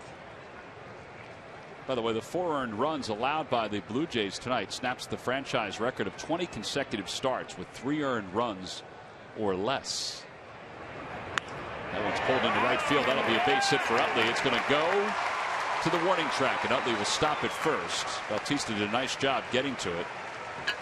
A leadoff single. In reality, that's why the Blue Jays were being successful. That's why they're just a game out. The offense is there all the time, except for the Yankee series this past weekend. But their pitching has been excellent. David Price, who's leaning over the railing right there, that's a big pickup.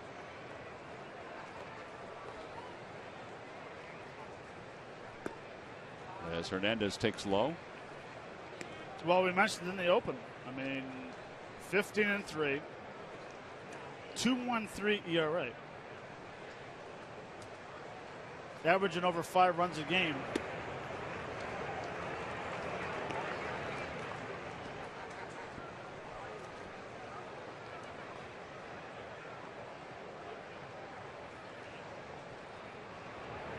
Outside again, 3-0.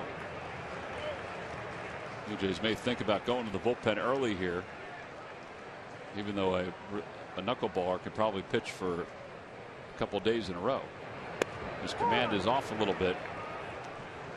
He's given up 7 hits.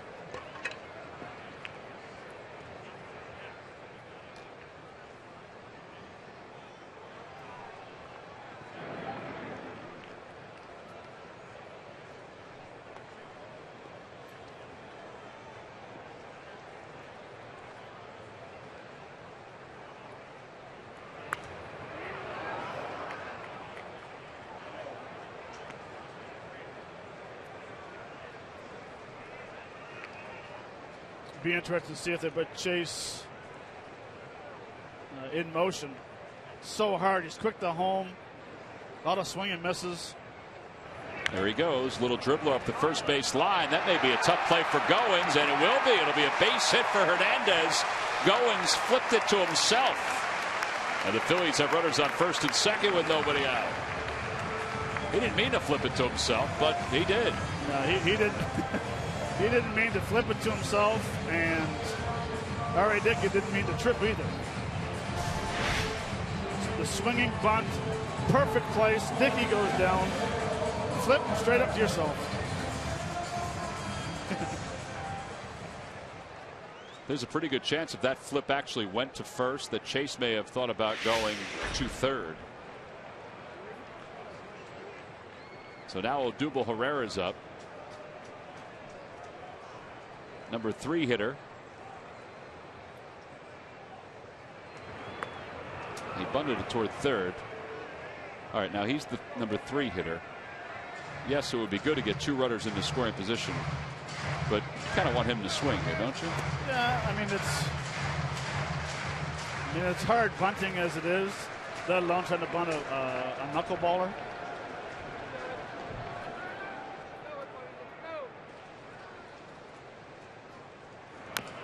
Up the first base line, Encarnacion thought about going to second, and it may cost him. Everybody is safe. Bases are loaded. Goins was a little late getting over. Then Encarnacion was a little soft with the toss.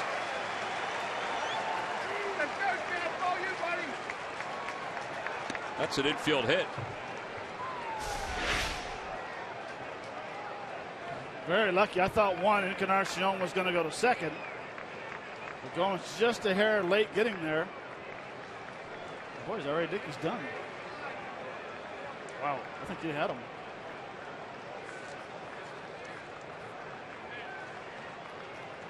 I think Odubel's foot may have arrived just ahead of Goins' foot. That little last step, that higher last step. So R.A. Dickey's night is done. He'll be lifted with the bases loaded. He's responsible for the 3 base runners. And the Blue Jays will go to the bullpen, down by 1.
Of the ALS Association, David Montgomery, and the entire Phillies family, I accept Trevor Hoffman and the San Diego Padres challenge. I will pass the challenge on to Stephen Vogt of the Oakland Athletics, and the Phillies are proud to celebrate 31 years fighting ALS. 31 years fighting ALS, the Phillies with their Phillies Festival, and now the Ice Bucket Challenge. Cameron decided for an extra splash on Cody Ashe. What a great day. What a great scene. All the Phillies employees that were part of this. Look at that. How cool that is. Slowing it down. Look at Pat Gillick. Looks like he wants to cry. Pat Gillick, David Montgomery, Ruben Amaro were there. Of course, Cody, who is the spokesperson on behalf of the Phillies players. He and his wife, Angie, had designed those shirts that are being sold to help fight ALS. The proceeds going to help fight ALS. It was a great scene today out on the field. I mean, I know you saw it, Matt. Great scene today, seeing the Phillies employees out there and then challenging the Oakland Athletics in the Ice Bucket Challenge. Yeah, it was awesome. It's always nice to see a group together, going towards a great cause with ALS. Well, Jeff Francoeur will bat. Liam Hendricks is the pitcher with nobody out and the bases loaded. And Francoeur takes a strike. It's 0-1. Ryan Howard has come out of the on-deck circle to bat for Darren Ruff.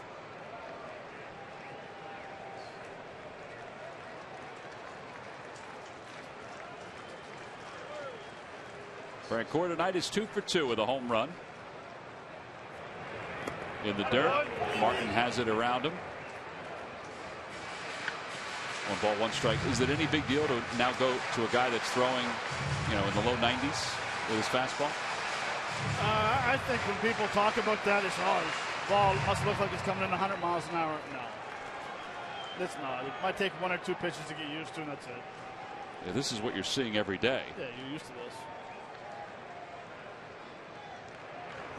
Grounder back towards second. It's going to get a run home, even though it's a double play, and it's now 5-3 Phillies on top.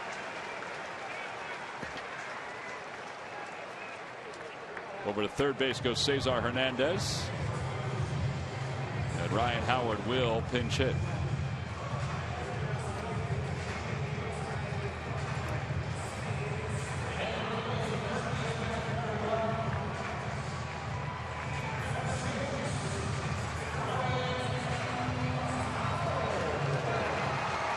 Howard's numbers as a pitch hitter are excellent.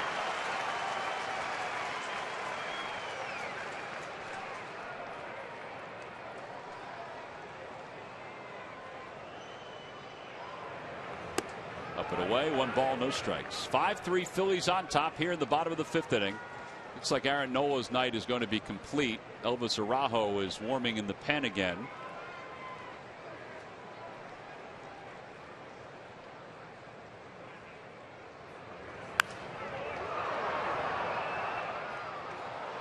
I thought they might have gave Aaron maybe 1 more inning. Bottom of the order coming up. Rivera going to the pitcher.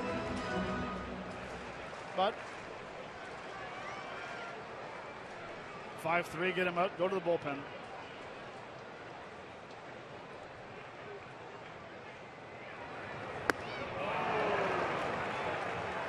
One ball, 2 strikes to Howard.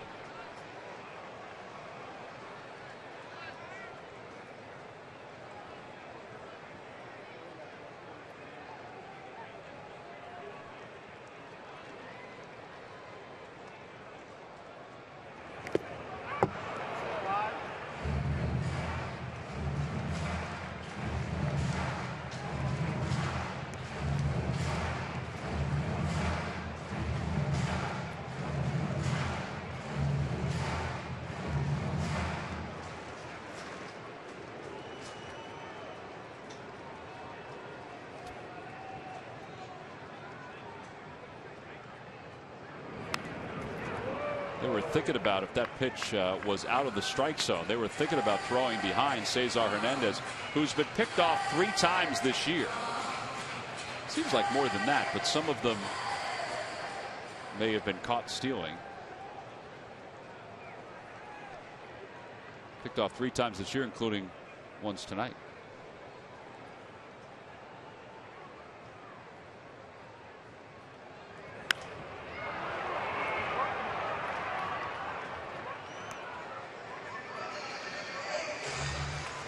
Donaldson's way off the third base line, so when they were thinking about it, he came sprinting over.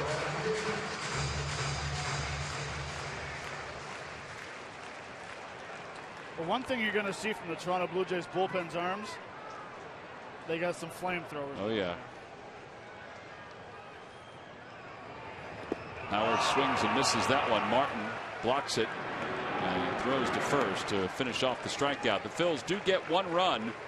They did have it loaded with nobody out, but they'll settle for 1. On to the 6th inning, up by 2 over the Blue Jays.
stepped into wherever the Phillies have needed him this season. Shortstop, second base, or third. He has been solid with his defense all over the diamond. His bat has been even better. When Chase went to the DL, Cesar went into action and has been one of the most consistent hitters on the team. Batting .324 in the month of June alone. Hernandez has shined in a career-best 100-plus games. And it's brought to you by Independence Blue Cross. Live fearless. Well, Cesar Hernandez is shining now over at third base. That's where he's playing tonight, and maybe for the foreseeable future. Ryan Howard is playing first base now after pinch hitting. And Elvis Araujo is into his 36th ball game on for Aaron Nola. 5 innings, 4 hits for Nola, 4 walks. That's uncharacteristic for him. Give the young man some credit, though. You know, not to polish his outing here, but he had a battle against a tough lineup, and he battled through 5. So Araujo, with a strikeout per inning pitched, will face Ben Revere.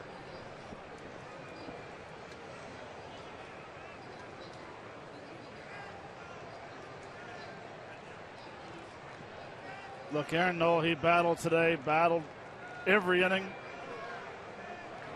Still gave him an opportunity to win 5-3 lead. Yeah, think about that third inning where he threw so many pitches. Close to 40 pitches in that third inning. No balls, 1 strike to Revere. Watches it go by low, 1-1. Hector Neris and Genmar Gomez warming in the pen. One may be used in this inning, one may be used in the 7th inning.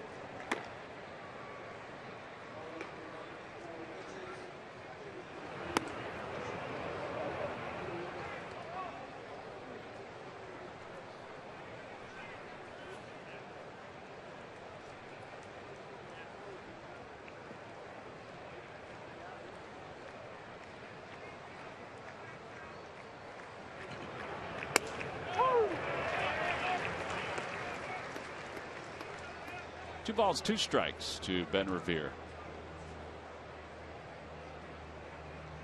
Ben was thinking that pitch was a little high, I think. But the way Ben starts, he starts up a little taller. And watch him crouch down right at the point of contact. Ooh. I got a piece of Vic Carapazza, the home plate umpire.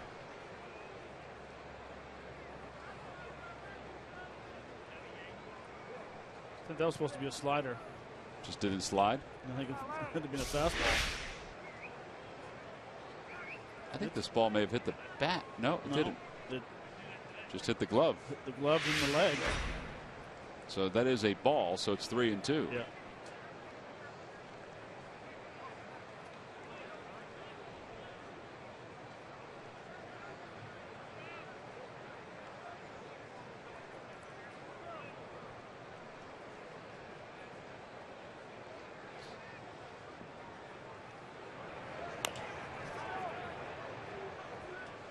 Right off the foot of Ben Revere. Talked to Ben a little bit today. Asked how he was doing. He said good. Said he is playing most every day. He hasn't gotten going offensively. He only has 11 hits and 53 at bats. I hadn't talked to him since the trade, and he said, you know, when I saw that Parra was traded to the Orioles, I thought, all right, well, maybe I'm not going anywhere, because that was one of the rumors, that he would go to Baltimore. And he said then all of a sudden the Blue Jays popped up. And he takes high, ball 4. So Revere works out a walk to lead off the 6th inning. And Cliff Pennington's going to pinch hit. With Pennington coming up, let's check in with Greg Murphy. Murph? All right, thanks, guys. Well, as promised earlier in the game, we have selected the Data Strong fan photo of the game. And today's photo comes from @DiggityDeck. And it says, this Phillies fan, his name is Chase, loves his Phillies hat.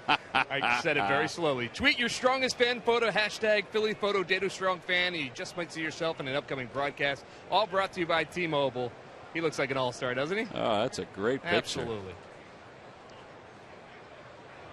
Pennington takes inside, acquired from the Arizona Diamondbacks. Pennington is 0 for 4 in a Blue Jays uniform. They're rolling out all the stops here. They got Pennington coming up here. They got Calabello in the on-deck circle.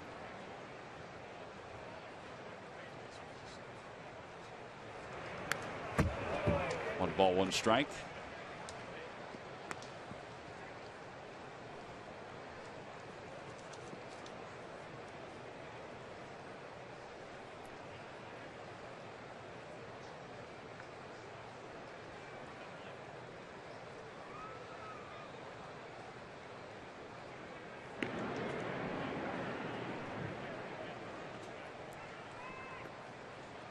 Revere has not stolen a bag for the Blue Jays, but obviously stole a boatload for the Phils.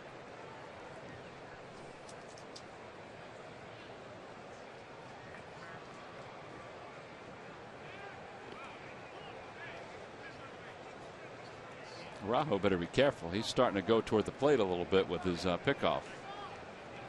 And Luis Rivera, the third base coach for the Blue Jays, just pointed it out to Vic Carapazza, the home plate umpire.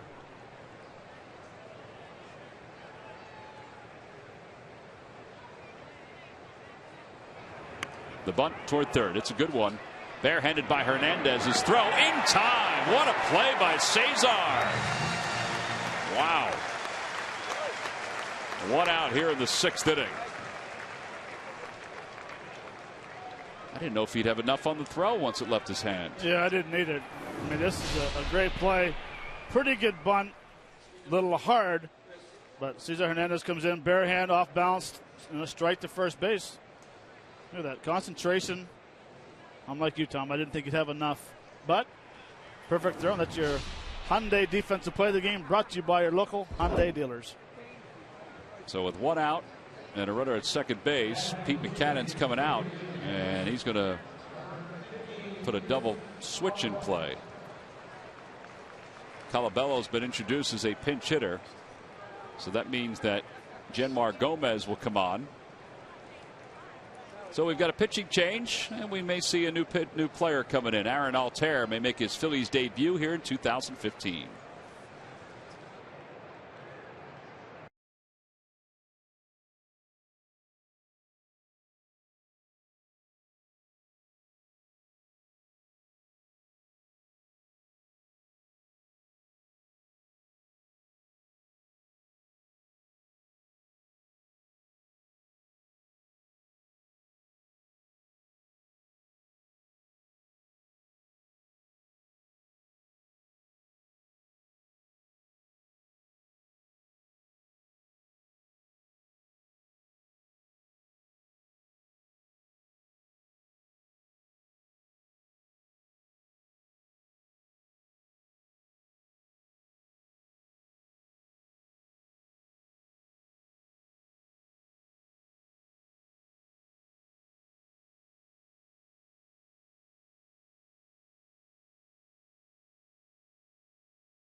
With the Baltimore Ravens in town for joint practices. Plus, will DeMarco Murray play in the second preseason game? Watch Quick Slats to find out, only on Comcast Sportsnet. Aaron Altair, who played with the Phils last year a couple different times, is making his Phillies debut this year after a solid year in the minor leagues. Here's Genmar Gomez. Gomez came on as part of this double switch, so seems like the Phillies would like him to pitch not only here in the 6th inning to get these last 2 outs, but also the 7th inning. He will face Colabello, who was announced as a pinch hitter. Boy, this guy's had himself a good year, hasn't he? .323 hitter, 11 home runs. Be careful with the first pitch because he loves swinging at the first pitch, especially off the bench. Has a runner in scoring position, and Gomez steps back towards second base, and Revere walks back.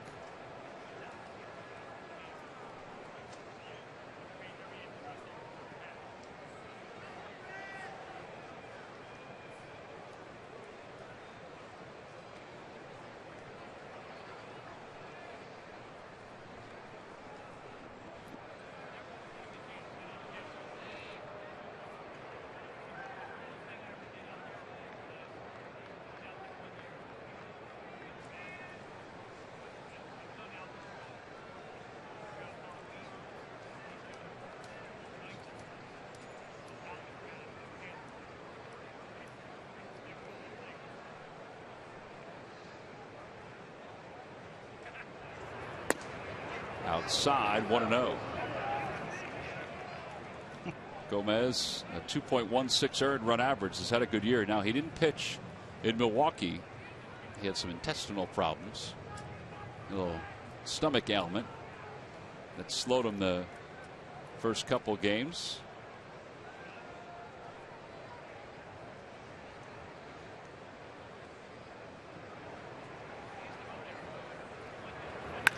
Chopper back toward the middle and into center field, a base hit. Revere's around third. He'll score. This is a one-run game. An RBI single for Chris Colabello. It's a 5-4 game.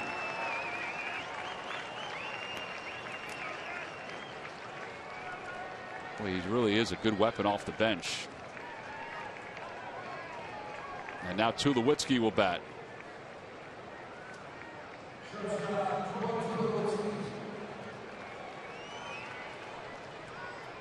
Tulowitzki's 0 for 3 in tonight's ball game.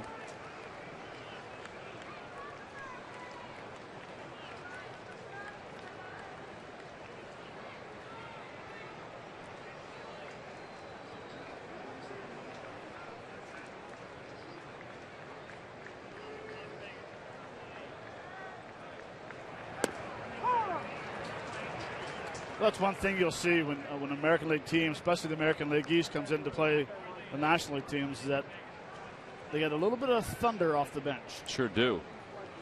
They got a number of guys too coming off the bench. So they've used 2 here in this inning. No balls, 1 strike to Tulowitzki with Donaldson on deck. The run charged to Araujo, who issued the leadoff walk to Ben Revere. And Revere came around to score.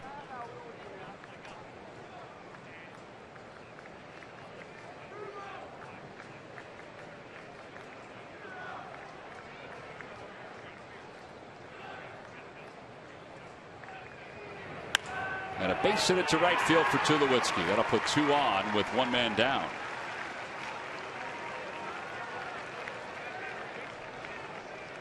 And here is Josh Donaldson, who's been on base 3 times. A home run his first time up, a long one. He walked his second time up and then reached on what was scored an infield hit his last time up.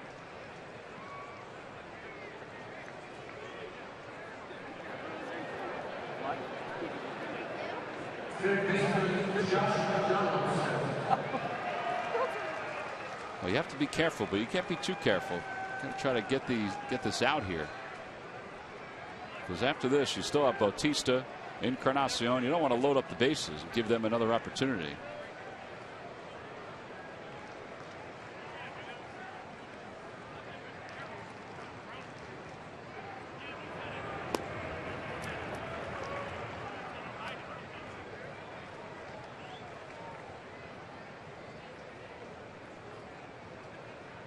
Phillies with 9 hits, the Blue Jays with 6 hits.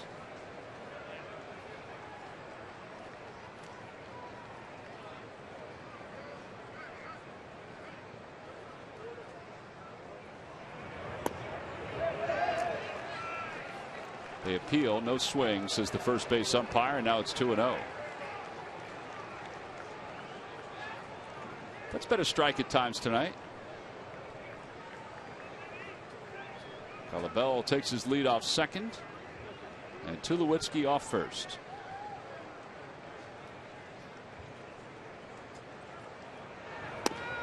Game plan has to be to pitch away to these guys. And not only for the relievers, but I think that looked like the game plan for Aaron Nola, too. Yeah, I would agree with you. The problem is, though, when you pitch away, consistent, if you can't hit that corner, I mean, you're playing with fire. The Blue Jays can score a lot of runs quickly. A high fly ball to left field. It's deep. Ashe going back to the wall. It is gone. And there you go. They just scored 3 very quickly. Second home run of the night for Donaldson. And the Blue Jays retake the lead here in the top of the 6th inning.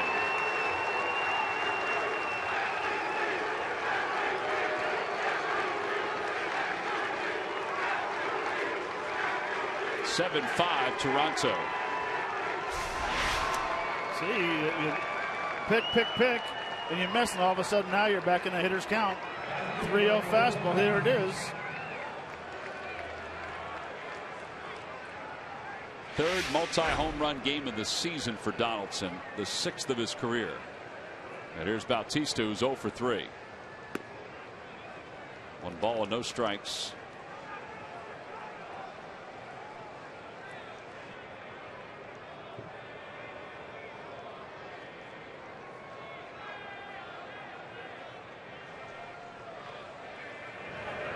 Swing and a miss. 1 ball, 1 strike.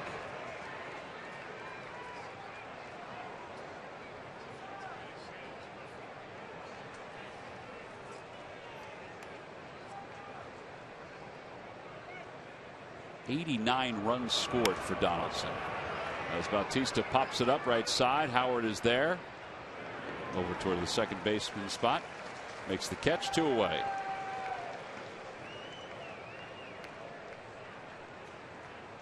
And Encarnacion's coming up. Well, if he's not the MVP, he's going to push whoever the MVP is. Heck, if they win the division, I don't know if it's going to be hard not to vote for him as the MVP. Brett Cecil was warming up. There's a liner out to left. That is going to sizzle right on out of the ballpark.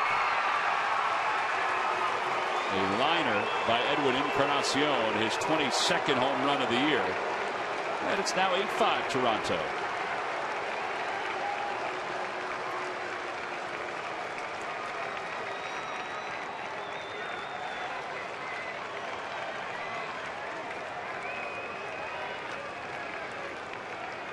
That is a 15-game hitting streak, and he did not miss it.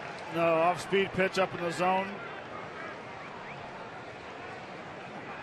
Cutter? Looks like a little cutter. That's a good question. I don't know. That's one thing about the Blue Jays is that when they get pitches and they hang, they usually don't miss them. That's the reason why they can put up cricket numbers like they do so often throughout the year. 8 men come to the plate. They score 5, a solo home run and a 3-run home run. Bottom of the 6th, Phil's down by 3.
dealer at ChevyDealer.com.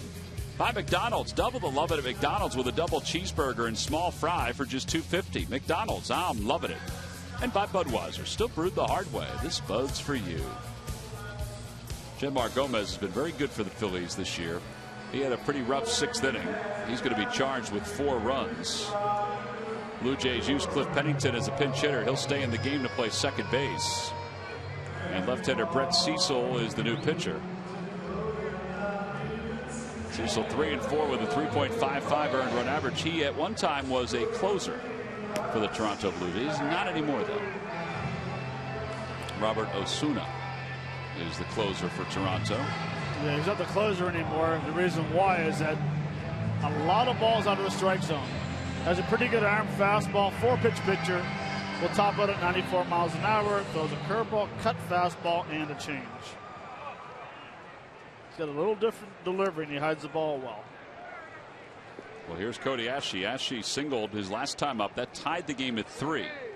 And then he came around and gave the Phils the lead. They tacked on one more. They led it 5-3. But the Blue Jays scored 5 runs. Adam Lowen is warming in the bullpen for the Phils.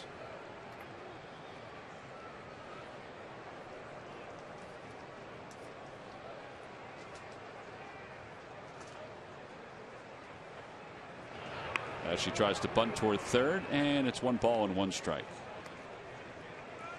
Donaldson was over, and if that ball had gone inside the third base bag, it would have gone down into shallow left field for a short double.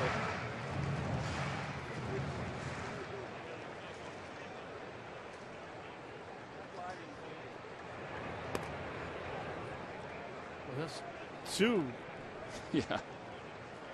Toyota Major League Scoreboard. The Rockies lead the Nationals 3-2. Carlos Gonzalez hit another home run. The Nationals can't wait to get off this road trip. They have lost 6 straight. Now they're still 4.5 out because the Mets have lost 3 straight. Yeah. Although the Mets are leading their game right now against the Orioles.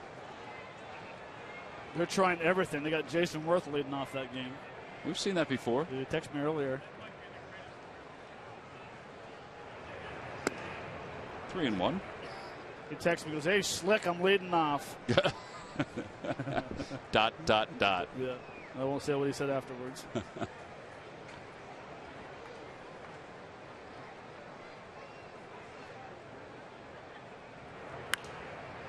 3-2 to Ashe as he fouls that one over the third base dugout.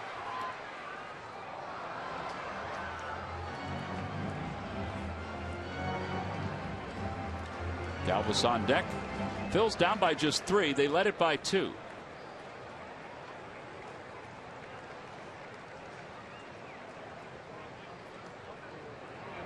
Swing and a miss. One away. So Cecil picks up a strikeout to start the 6th. Follow the Phils wherever you are with MLB.com At Bat, the #1 app for live baseball. At Bat is up to the moment at any moment with in-game highlights, live look-ins, replay reviews, radio broadcasts, StatCast, and more. Get MLB.com At Bat for your smartphone or tablet. Freddie is 1 for 2. He tripled home run his last time up, batting right-handed for the first time.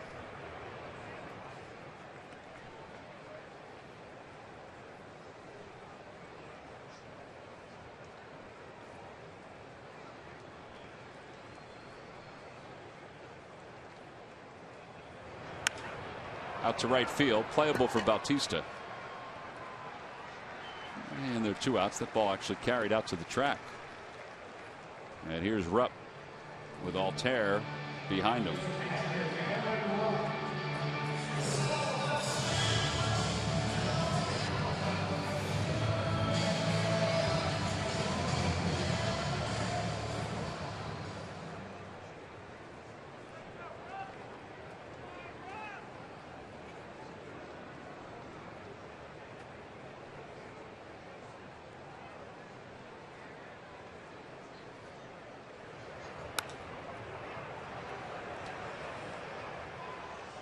Blue Jays bullpen since the All-Star break has also been solid. Before the break, they weren't bad. But they've got some guys that have gone through some scoreless streaks, including this guy here. No runs in his last 17 games pitched.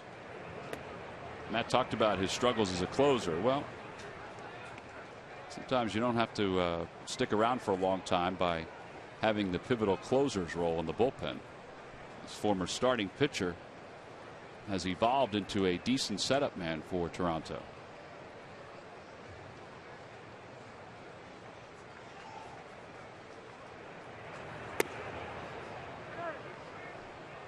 One ball and 2 strikes to Cameron Rupp. Well, one thing about Cecil, he can do a lot of things. He can be a long guy. He can be a lefty specialist coming in. He can be a closer. You can spot start him if you need. Very important guy in the bullpen and on the pitching staff.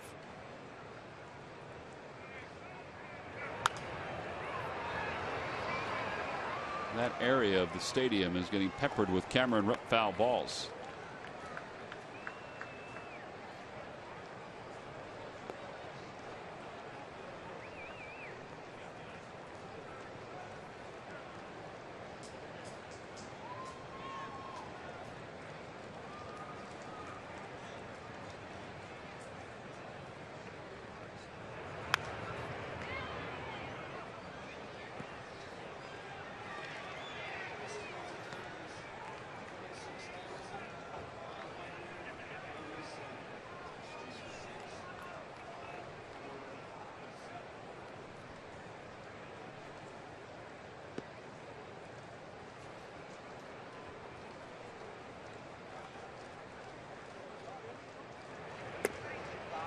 Just a bit low. 2 balls, 2 strikes.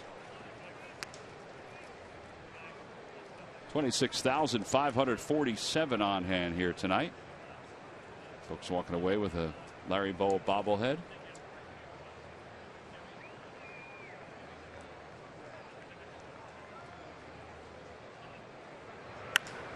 Out towards center field. Revere running back, and he can't get it. It's over his head off the base of the 398 sign. Rupp will go to second base, and he's there with a double. His second hit of the night. And it means Aaron Altair is coming up.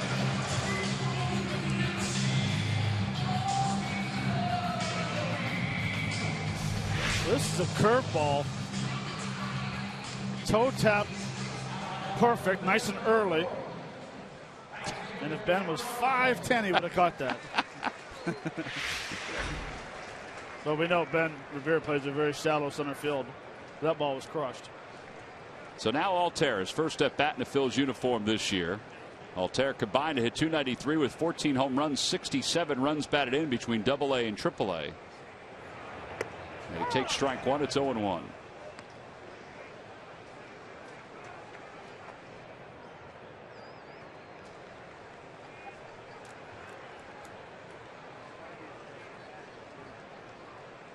.38 RBIs in AAA. And he fouls it. It's 0-2.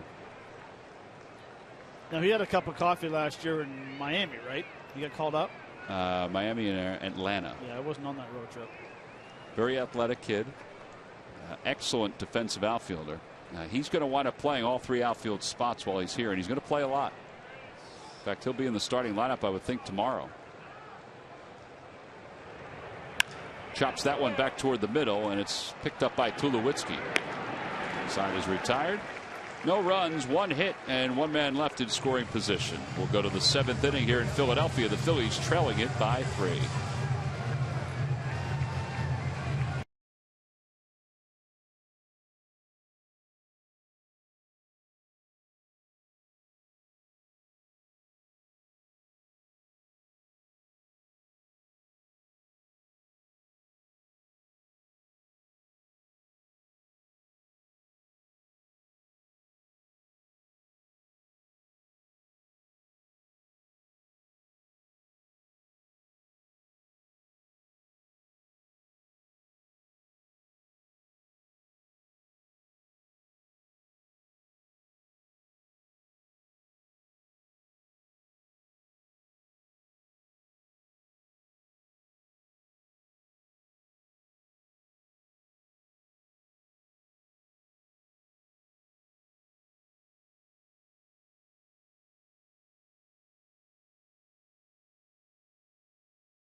was kind of an uneasy game, even when the Phillies had the 5-3 lead. And then you look at the 6 where they scored. The Blue Jays scored 5 runs.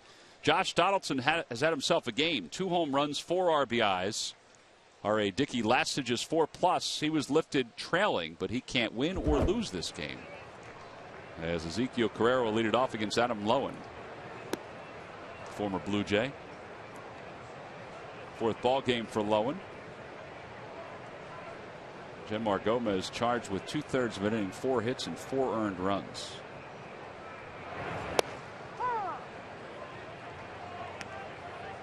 Didn't you have this uneasy feeling just because of the way they swing the bat? Yeah, they have a lineup where you cannot relax.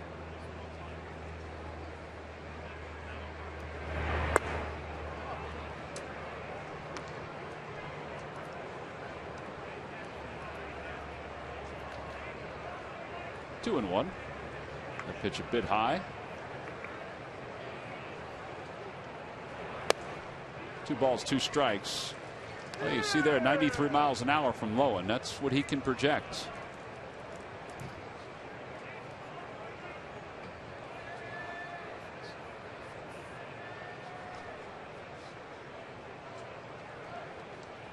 He's already a great story, but if he sticks around for the rest of the year, it's an incredible story. I remember when Ron Mayhay made it to the big leagues as an outfielder with the Red Sox and then eventually came back as a pitcher. That was a huge story in baseball. But to be a pitcher, then an outfielder, then a pitcher, and to still throw 93 like he did right here, it's pretty impressive. Well, I was Ron Mayhay's teammate when he was an outfielder. You talk about a guy that could throw a ball from right field on the line. He was a good outfielder. Just didn't feel like he could hit that much. Ben Revere's coming up. Which he couldn't. Let's check in with Greg Murphy. Murph. All right, thank you very much, Tom. Well, you know, if you watch our coverage of Phillies here on Comcast Sportsnet or on NBC 10 throughout the year, you know that we have incredibly talented men and women that are part of our crew each and every night. We talk about them and the job that they're doing, but that's generally their television work. Well, tonight here at Citizens Bank Park, the entire fan base and you guys at home as well are also going to be treated to some of the talents of our cameraman Greg Farnese, who is our left field cameraman. You've probably seen him before.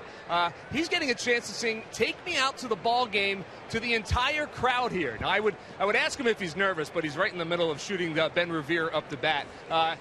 He appears slightly nervous at this point, but Greg has performed all over South Jersey as a vocalist for jazz musicians from all over the place. He's been performing his entire life, and the Phillies are giving him an opportunity tonight here at Citizens Bank Park to kind of wow the crowd with "Take Me Out to the Ball Game." I know we're all very excited, and I will tell you, Tom, that we're not even going to go away to commercial break. Awesome. Everybody at home is going to get to see Greg Farnese sing "Take Me Out to the Ball Game" tonight. So, Greg, good luck. Break a leg, I guess I should say. All right, buddy. The pride of Paul VI High School in South Jersey. 3 balls and 1 strike to Ben Revere. And there's ball 4. Ben Revere has walked twice tonight. Now he's walked more this year than all of last year, but it's still can't walk Ben Revere twice. Going to bring Pennington to the plate. Kevin Pillar's come out of the on-deck circle to pinch hit.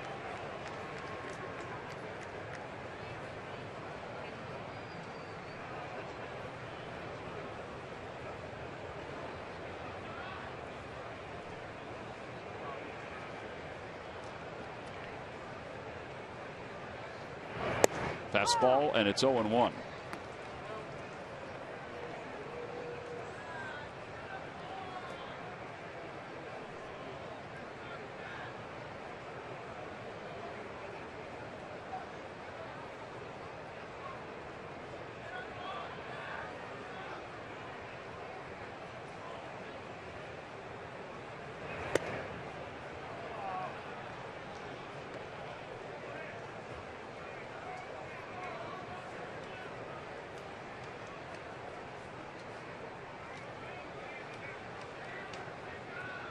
Might be a pretty good time to either hold a little longer or slide step. Fouls it off his foot. You thought Revere might be going there? Yeah, I figured 1-1 might be a good time for an off-speed pitch. so nice when you hit behind a quick runner. Yeah. A lot of heaters, as in fastballs.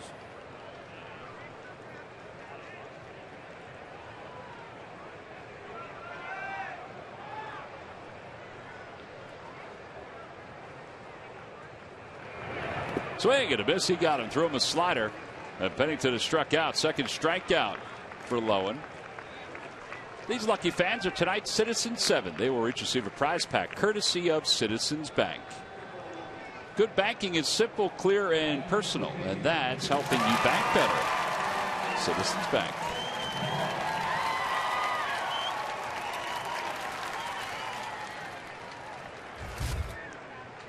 So now Kevin Pillar, a defensive whiz in the outfield. Not a bad year offensively. 259 with 112 hits. First pitch to Swinger as well. And he chops it foul.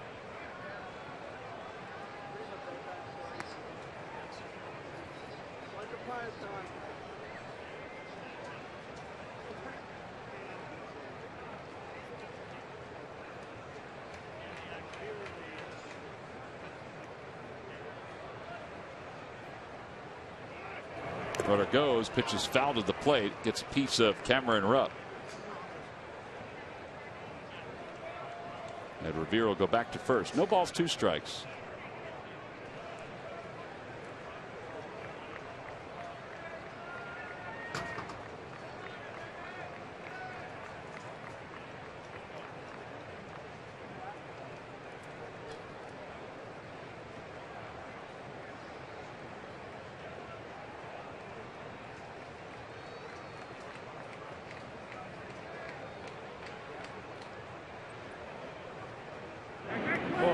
Gets away from Ryan Howard and goes into the crowd. Ball is dead, and Revere will have to go back to second base.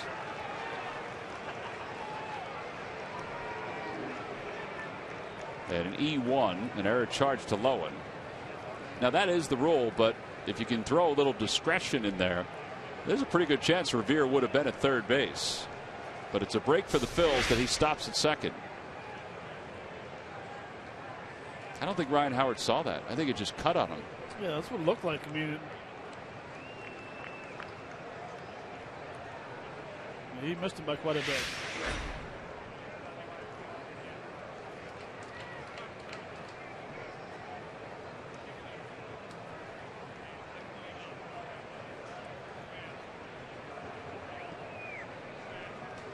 But it's still no balls and 2 strikes to Pillar, who's 1 for 7 as a pinch hitter this year. He usually plays, and that may have gotten a piece of him, and it did. So he's hit by a pitch, and that'll put runners on first and second.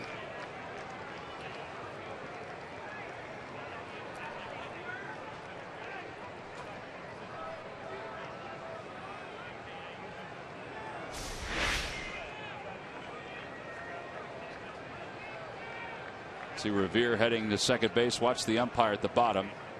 So he was a step or 2 from second base. So by rule, he will stop at second. Pete Buchanan's wondering if that ball hit the bat and not the hand of Pillar. So that's why he's up on the top step of the dugout. Larry Bowa is on the phone. They're going to take a look underneath. You definitely heard it hit something and went right into the glove of Cameron Rupp.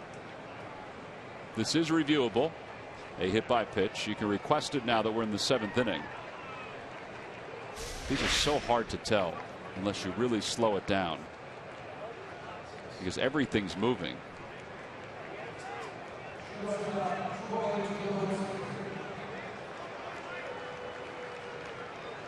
Yeah, it's tough to tell. There's no way you can. No.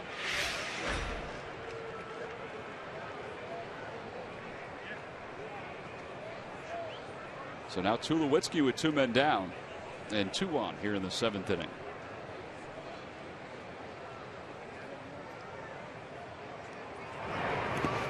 Yeah, it's kind of interesting. The Blue Jays are set up with Tulowitzki, Donaldson kind of backwards as far as their lineup goes. The guys that you would think are the table setters are the ones that are batting toward the bottom of the order, and they come out with thunder at the top. You know what I mean? They have Tulowitzki and Donaldson. Sometimes you would, let's say put Revere and Pilar, and then Tulowitzki, Donaldson, Bautista, Encarnacion. Well, you'd have a couple of rabbits at the top of the order, sure, and then you'd have your boppers, usually 3, 4, 5, 6. I guess they figure top of the order, probably get an extra 25 at bats on a year. Jump out to a quick crooked number. Well, that's the thing. I mean, they can jump out to a crooked number quickly. Yeah. 1 ball, 1 strike. 1 ball, 2 strikes. Yeah.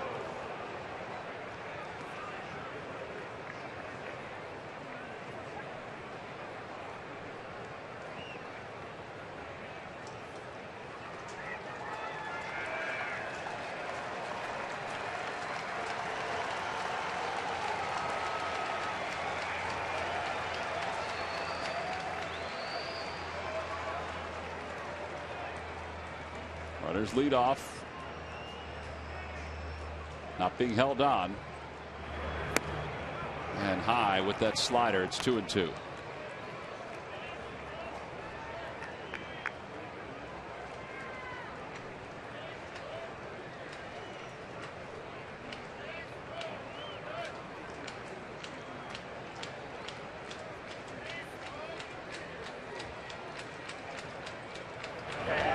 Strike 3 called right on the outside part of the plate. So Lowen strikes out 3. He walks 1, hits 1. His ERA creeps lower. And the Phils get out of it here in the top of the 7th inning. No runs, no hits, and 2 men left. It's 23 pitch. Top of the 7th inning. Well, as we mentioned, our very own Greg Farnese with Take Me Out to the Ball Game. Greg Farnese as he sings Take Me Out to the Ball Game. This song sounds the best when everybody sings. So everybody sing. Take me out to the ball game. Take me out to the crowd. Buy me some peanuts and Cracker Jack. I don't care if I ever go back. Root for the Phillies. If they don't win, it's a shame. For it's 1, 2, 3 strikes, you're out at the old ball game.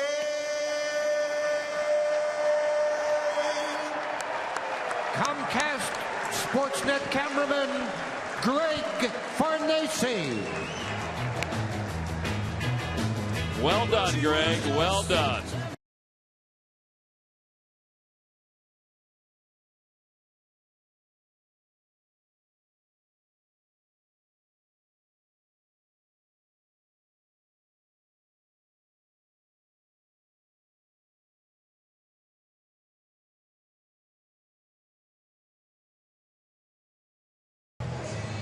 I would imagine that heartbeat is slowed down a little bit.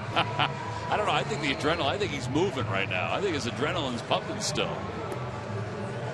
Well, bravo, Greg. Bravo. Very proud of you.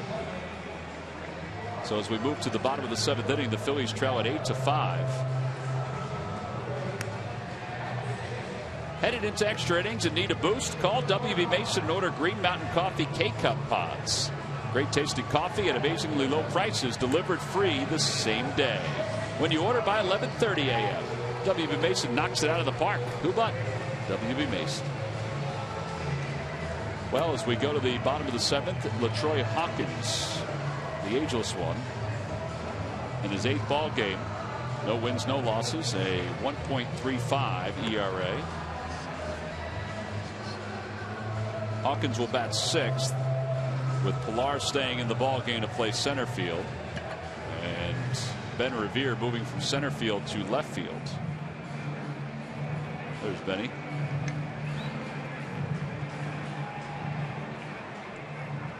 Well, LaTroy Hawkins was picked up with Tulowitzki at the trade deadline.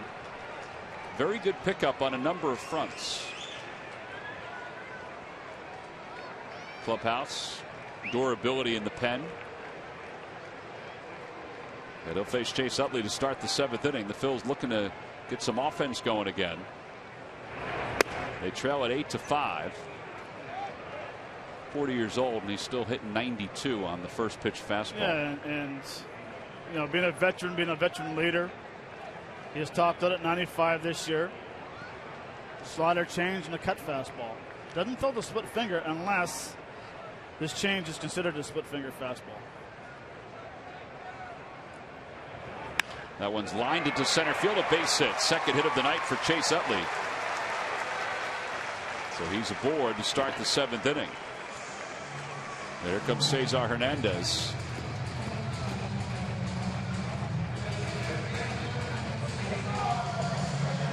Well, can the Phillies get into an offensive battle with these Toronto Blue Jays? They're going to have to in order to climb back in, down by 3. Cesar has 2 hits tonight and an RBI. That one's out towards center field. Pilar on the run, and he'll get there. One away. And Odubel Herrera is due up.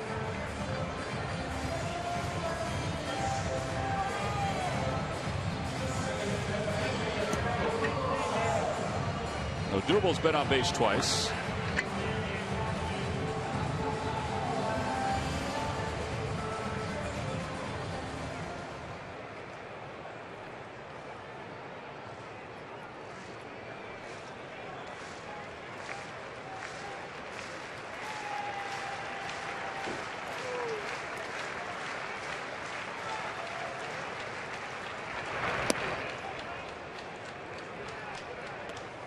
It's almost a balk right there.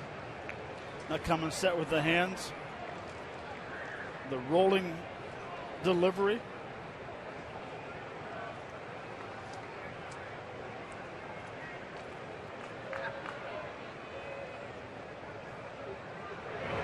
Yeah, still a little extra, a little movement.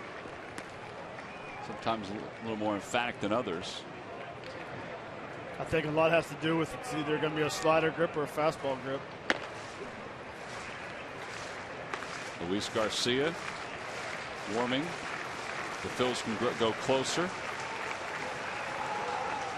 Hector Neris warming. If the score remains 8-5.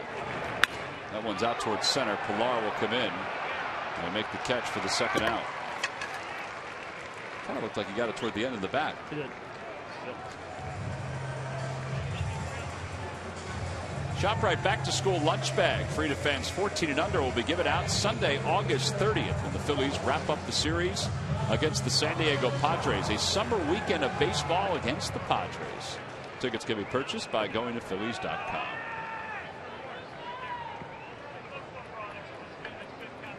Dominic Brown will pinch hit. Brown hitting .233 with 4 homers and 22 runs batted in. I think Chase is saying the same thing that you mentioned, because he's talking to the first base umpire.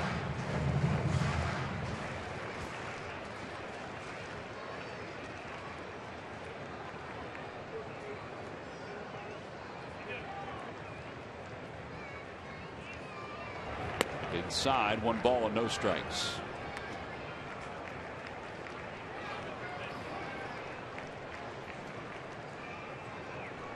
Dominic 1 for 7 as a pinch hitter. I think what Chase is probably talking about is when the hands come up and being set. Now he's getting his grip and his hands keep on moving down. There's definitely movement. Yeah, there's not a significant stop. We're supposed to be 1001 and then you can go.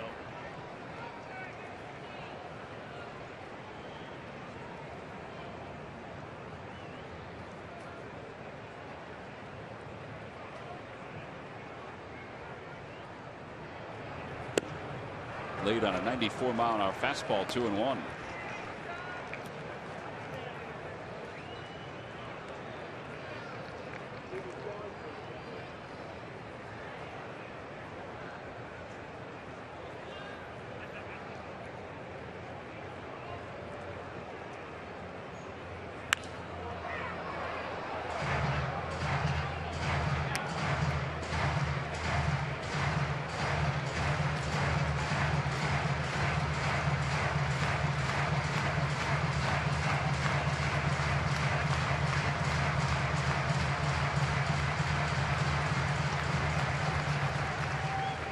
Dominic's timing's off a little bit. Starting a little late.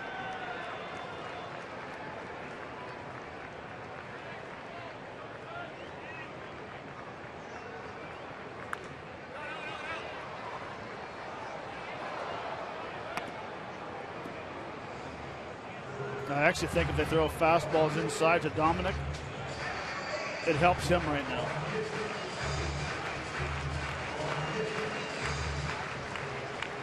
The reason why is if your timing's off and you're throwing fastballs away, you have a tendency to open up too early and either hit a weak fly ball to left field or swing and miss.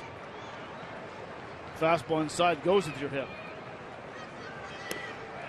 Ties him up with a slider, yep.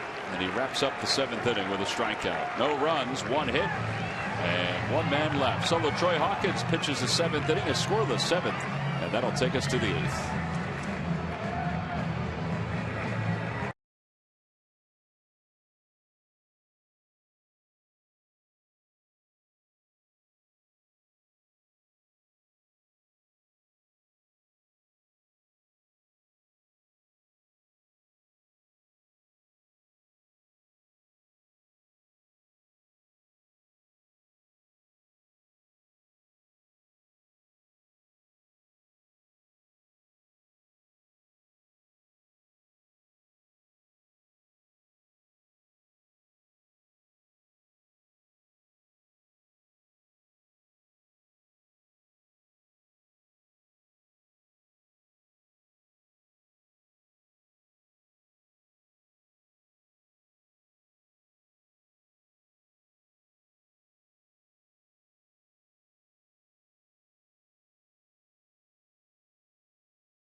They'll go back to the bullpen.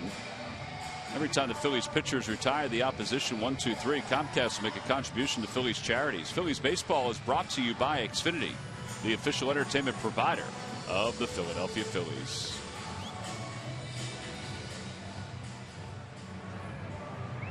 Hector Neris 2-0 with a 2.21 ERA. And he will face Josh Donaldson. Donaldson tonight, 2 home runs. He has 4 RBIs. He has 3 hits and 3 runs scored. His average up to 297.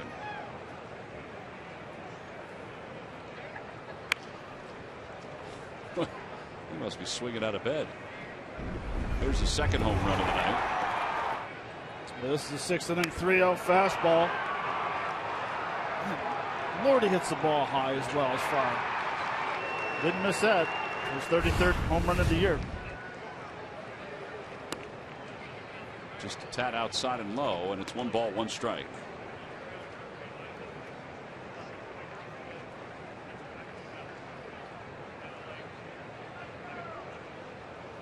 Swing and a miss, 92.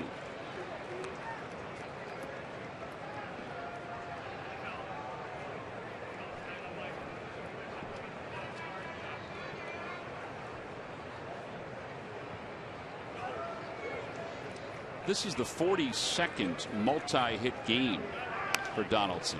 42nd. That's tops in the American League. He's also first in extra base hits.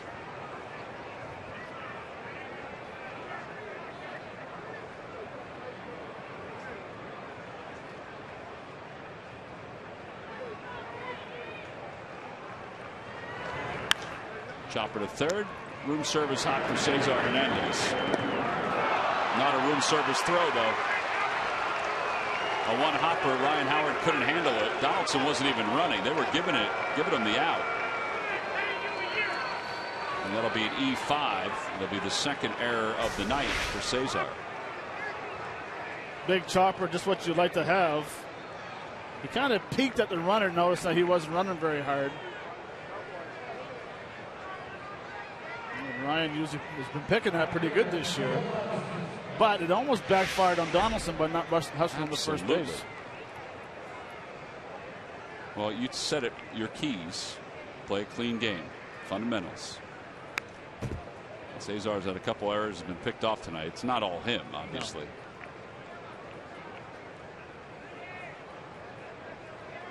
So now Bautista's up with the runner at first.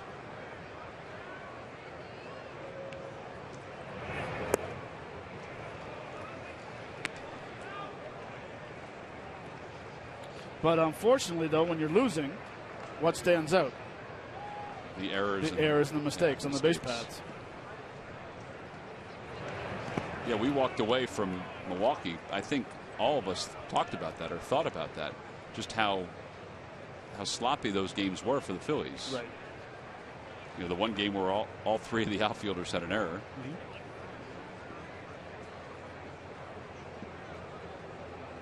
Mm-hmm. 0-2. Or I should say 1-2.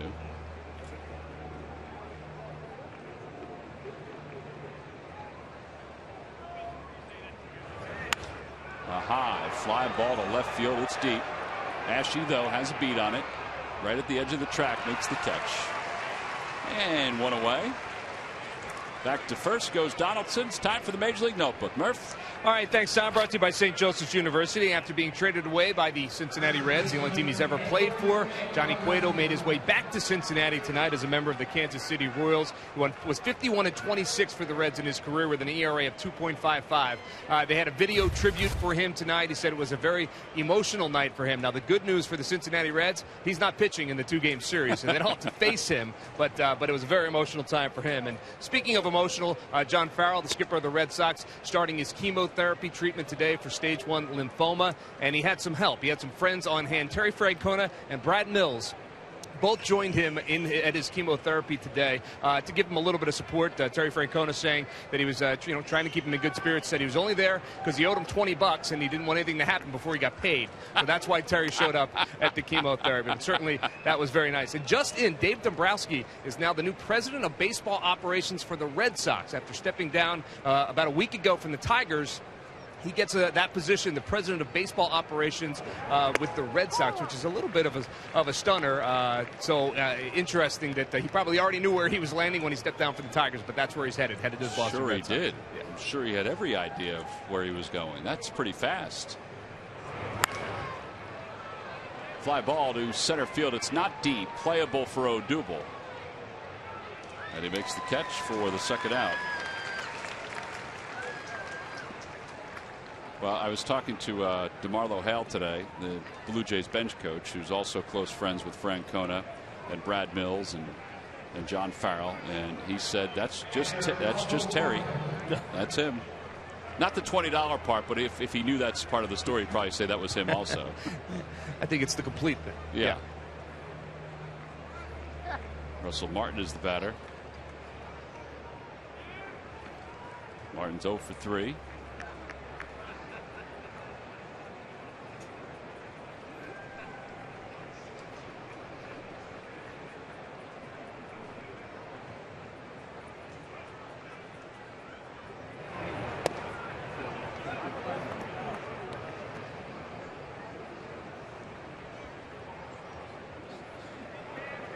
Sanchez, the right-hander, warming up in the bullpen.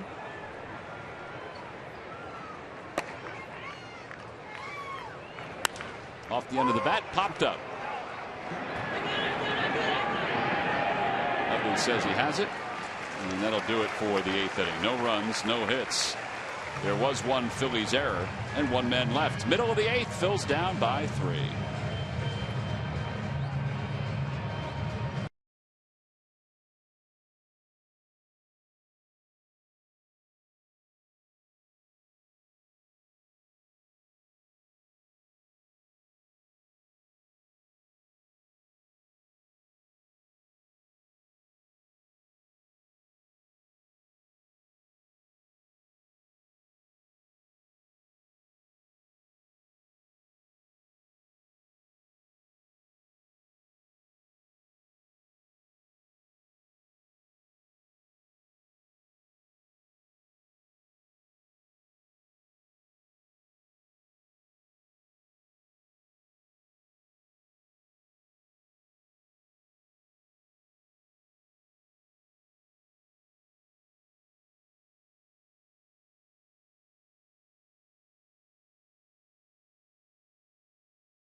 lineup ever. Shop Nissan.com. Buy WB Mason. You can't go wrong when you buy right. And buy the Quality Plus Ford stores. Go further.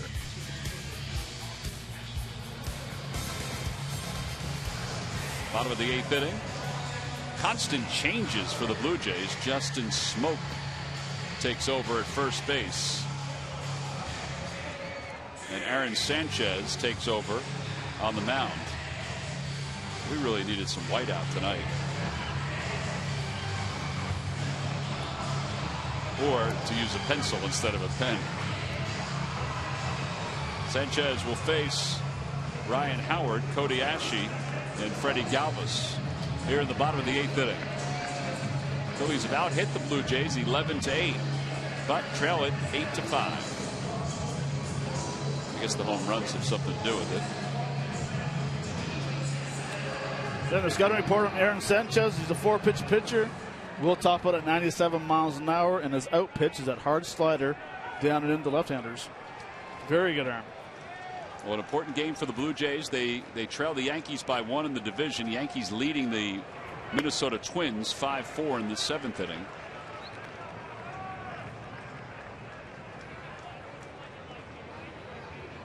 Alex Rodriguez's 25th career Grand Slam. Of course. You know, we think that 13 is a lot, which is what Ryan Howard has. 25? I kind of forgot about him as a comeback player of the year. Well, that would be the American League. Yeah. But I mean, when we were talking, I was thinking names like all over the leagues. I was wondering about that too when you brought it up, because I think it's a it's a great topic for topic to debate. Howard takes upstairs 3-1, but I went from team to team, and I know I'm probably missing somebody, but I can't figure out who I'm missing. Team to team in the National League.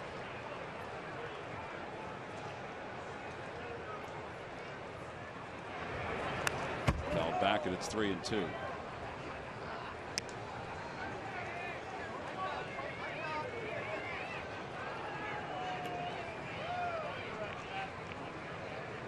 What about Joey Votto? What did he do last year? His numbers better than last year? Yeah, but I think a comeback player of the year is a guy that should be a guy that was injured. Oh, you know what I mean? It's not a guy who had a bad year last year and all of a sudden he turned around, had a good year. I think it should be guys. By the way, nice play. Excellent play. That should be the Hyundai defensive play of the game, brought to you by local Hyundai dealers. We got them all tonight. Take a look. Whoop. Right up there. Nice play. Oh man, be careful. That was a great play. 3-2 pitch coming to Howard. Fouls it off his foot. But I think that, Francoeur's story, pitching some in the minor leagues, obviously playing, but pitching some, and then signing a minor league deal, making the team, sticking with the team. Yeah, I think if we can spearhead that campaign, let's spearhead that campaign. I got you.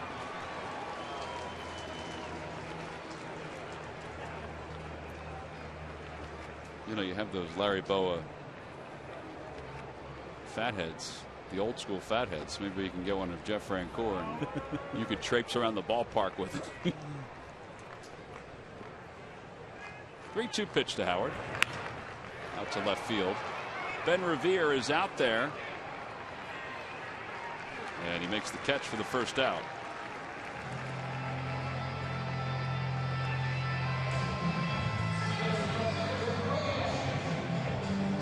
Let's get the bat ready for tomorrow. Lefty on the mound, Mark Burley.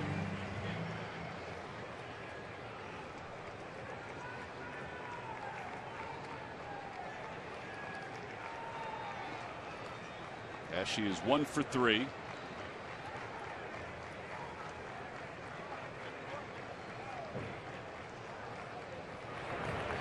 Breaking ball, and it's 1 ball and no strikes. It's amazing. We're just watching Frenchie sit there and work with this bat, and you can order all the bats in the world, but as soon as you get them, you just have that one type, that feeling you have when you use the bat shaver. Here's Revere again. He stopped initially, froze, I should say, And then come sprinting in to make the catch. You'll do all this work on the bat. You'll pine tar it, rosin it up. You'll get up there, and the first swing you take out, you'll break your bat and all that work right down the drain.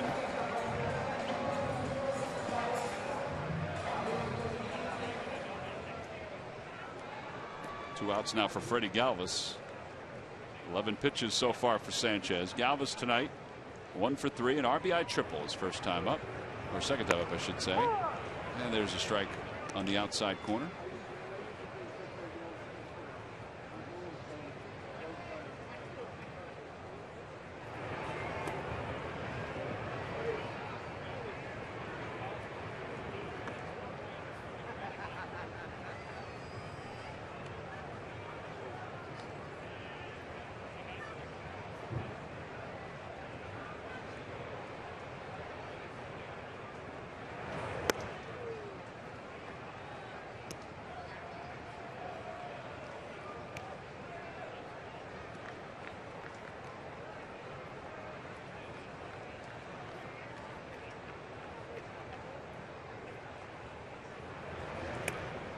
Two balls and 2 strikes.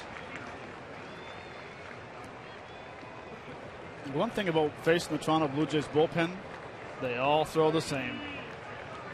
They all top out about 96, 97. They all throw the exact same pitches. Well, that was a 95-mile-an-hour sinker, and the side is retired. The Phillies go down 1-2-3 in their half of the 8th inning. We'll head to the 9th. The Phillies trail at 8-5.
Six of your favorite tasty recipes is now available in a book called From Our Home to Yours, a collection of Phillies recipes. It benefits Phillies charities. On sale now for $19.99 at the Majestic Clubhouse store, Phillies.com, or by calling 877-GO-PHILS. Ken Giles needs some work, and as the air guitar promo plays in the background, he warms up and into his 53rd game. Phillies have lost 5 of 6, so that means that Giles has not had save situations to work in.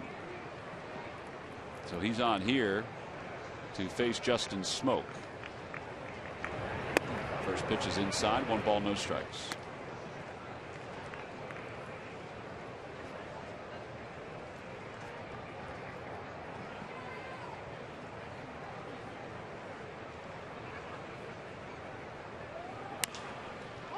Ryan Howard at first base has it. There's 1 out.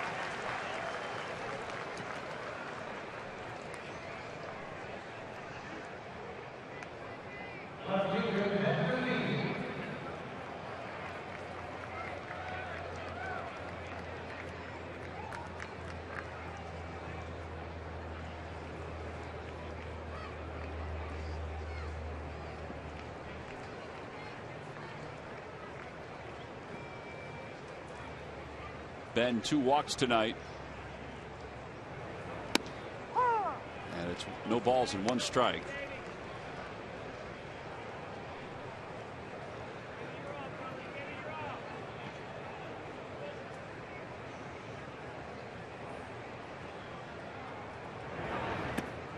Oh, and 2.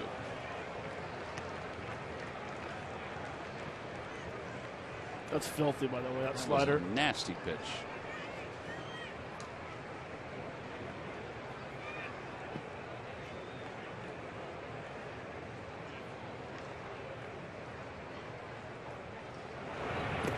Got him again with it. Revere will trot to first. And Cameron Rupp will toss it down. Strikeout for the 2nd out. And here comes Cliff Pennington up for the 3rd time. And he didn't even start the ball game. Switch hitter batting left against the right-hander Giles. Well, in the Phillies, bottom of the 9th inning, it'll be Cameron Rupp, Aaron Altair, and then the top of the order.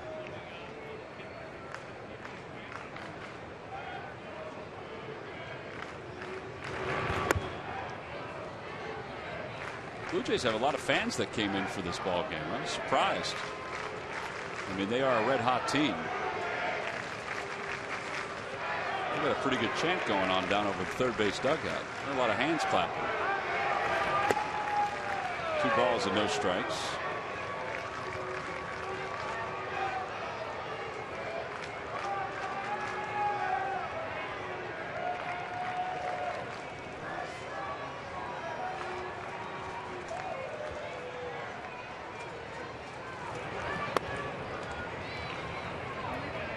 Three balls and no strikes.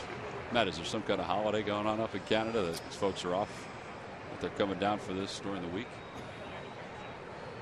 That's a good question. I figured that. Should we be wishing you a happy something? No.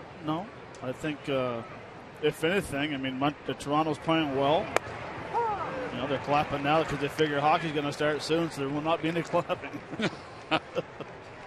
These guys have an American League team and a National League team that they're rooting for.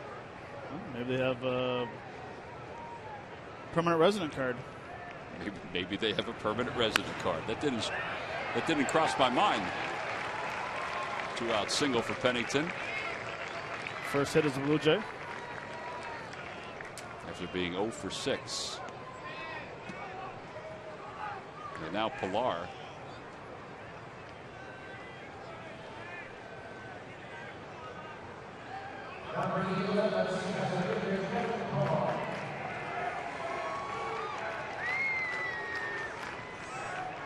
Pilar hit by a pitch, his only time up.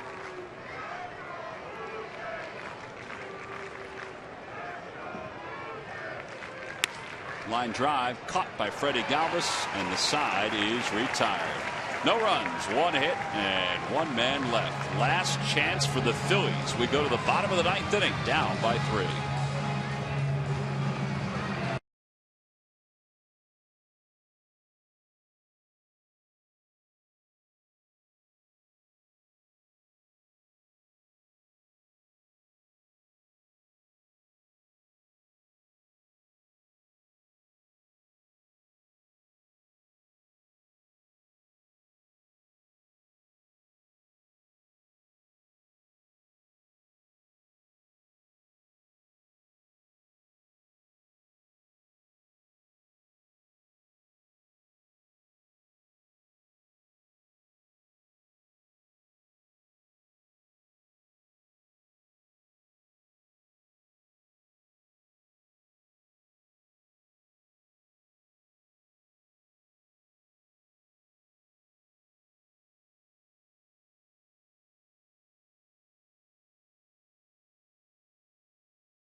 Matt?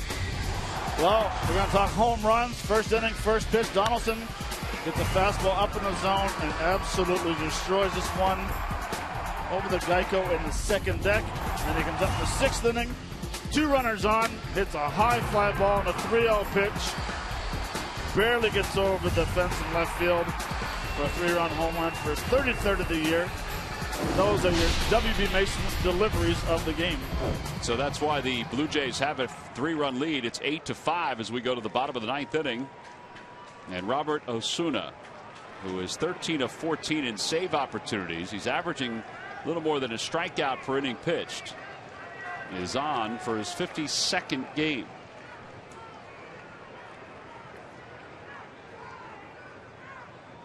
They'll face Cameron Rupp, Aaron Altair, and then the top of the order for the Phils.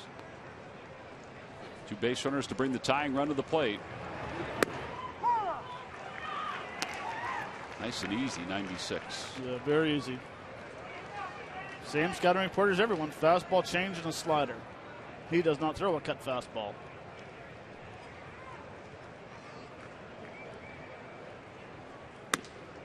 One ball, one strike. A fastball upstairs.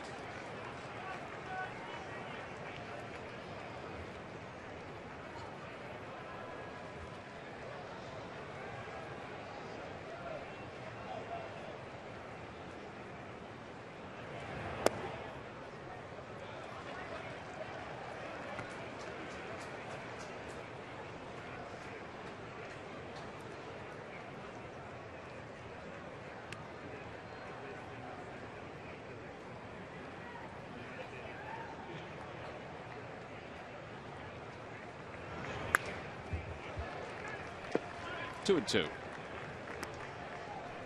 Cameron's had a decent night offensively. He has 2 hits and a run scored. He's also been intentionally walked. His average at 240.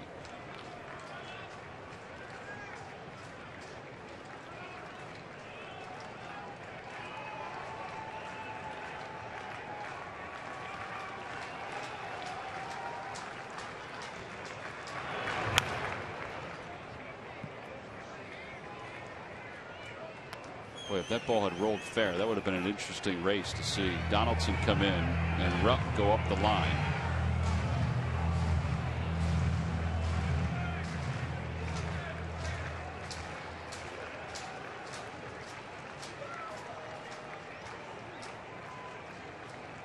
Now the 2-2 pitch again. Outside, 3-2. It's been a ball most of the night. Osuna's the 12th combined pitcher today. 6 on each team today. Folks can't complain that they didn't get any work in.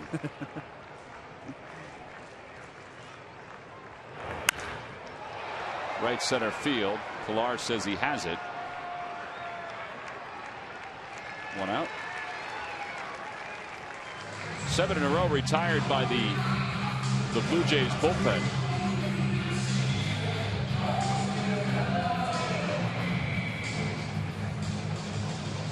Coming up after the ball game, Marlon Anderson will be standing by for Cure Auto Insurance presents Phillies post-game live. They'll recap today's game, talk about all the offensive explosions by the Blue Jays.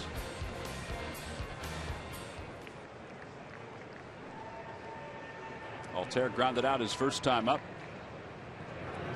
And he fouls the first pitch back. It's 0-1.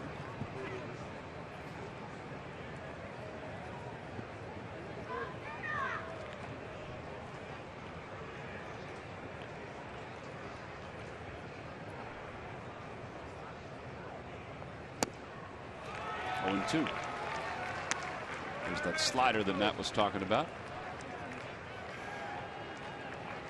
It's a pretty good slider at 88, 89.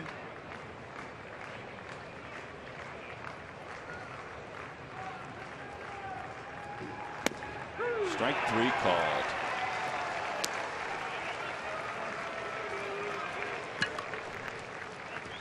.97 on that fastball.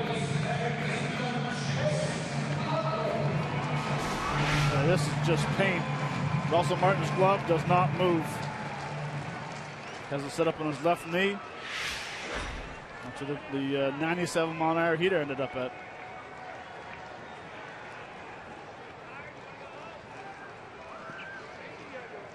Chase Utley has 2 hits tonight. He's 2 for 4. His average up to 218. May not seem like a whole lot, but it's been a heck of an effort to get it up to 218. He is 15 for 30 since coming off the disabled list. He's hit an 8 straight. And all 15 hits have been barreled.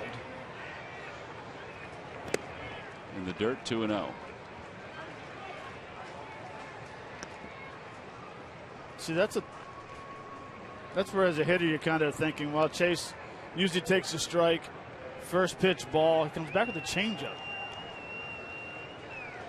I guess you're kind of working on things. You got a 3-run lead. That's what the bullpen's for. You're throwing 97, son. Well, there you go. That one came in at 96.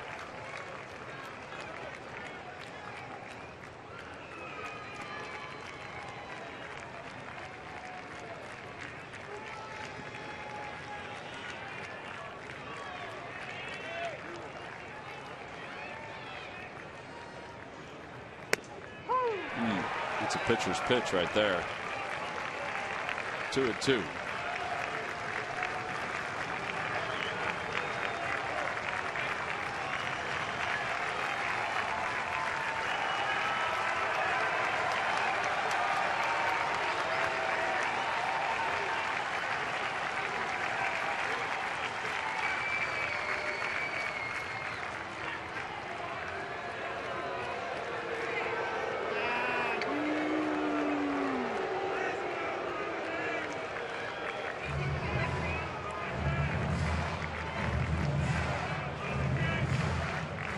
Interesting to see what they could be talking about. 3-run lead, 2 outs. He's got 2 strikes.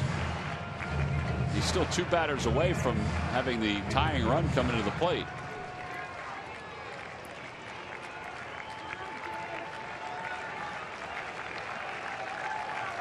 The count is even, 2 balls, 2 strikes. Utley hits it off the plate, back to the mound. The ball game is over. The Blue Jays win it by a final score of 8-5. Their bullpen closes out the last 9 hitters that they faced. And they win it by 3 to take game 1 of this 2-game series. Well, Josh Donaldson, nothing to sneeze about tonight. 2 home runs, 32nd, 33rd, 4 RBIs.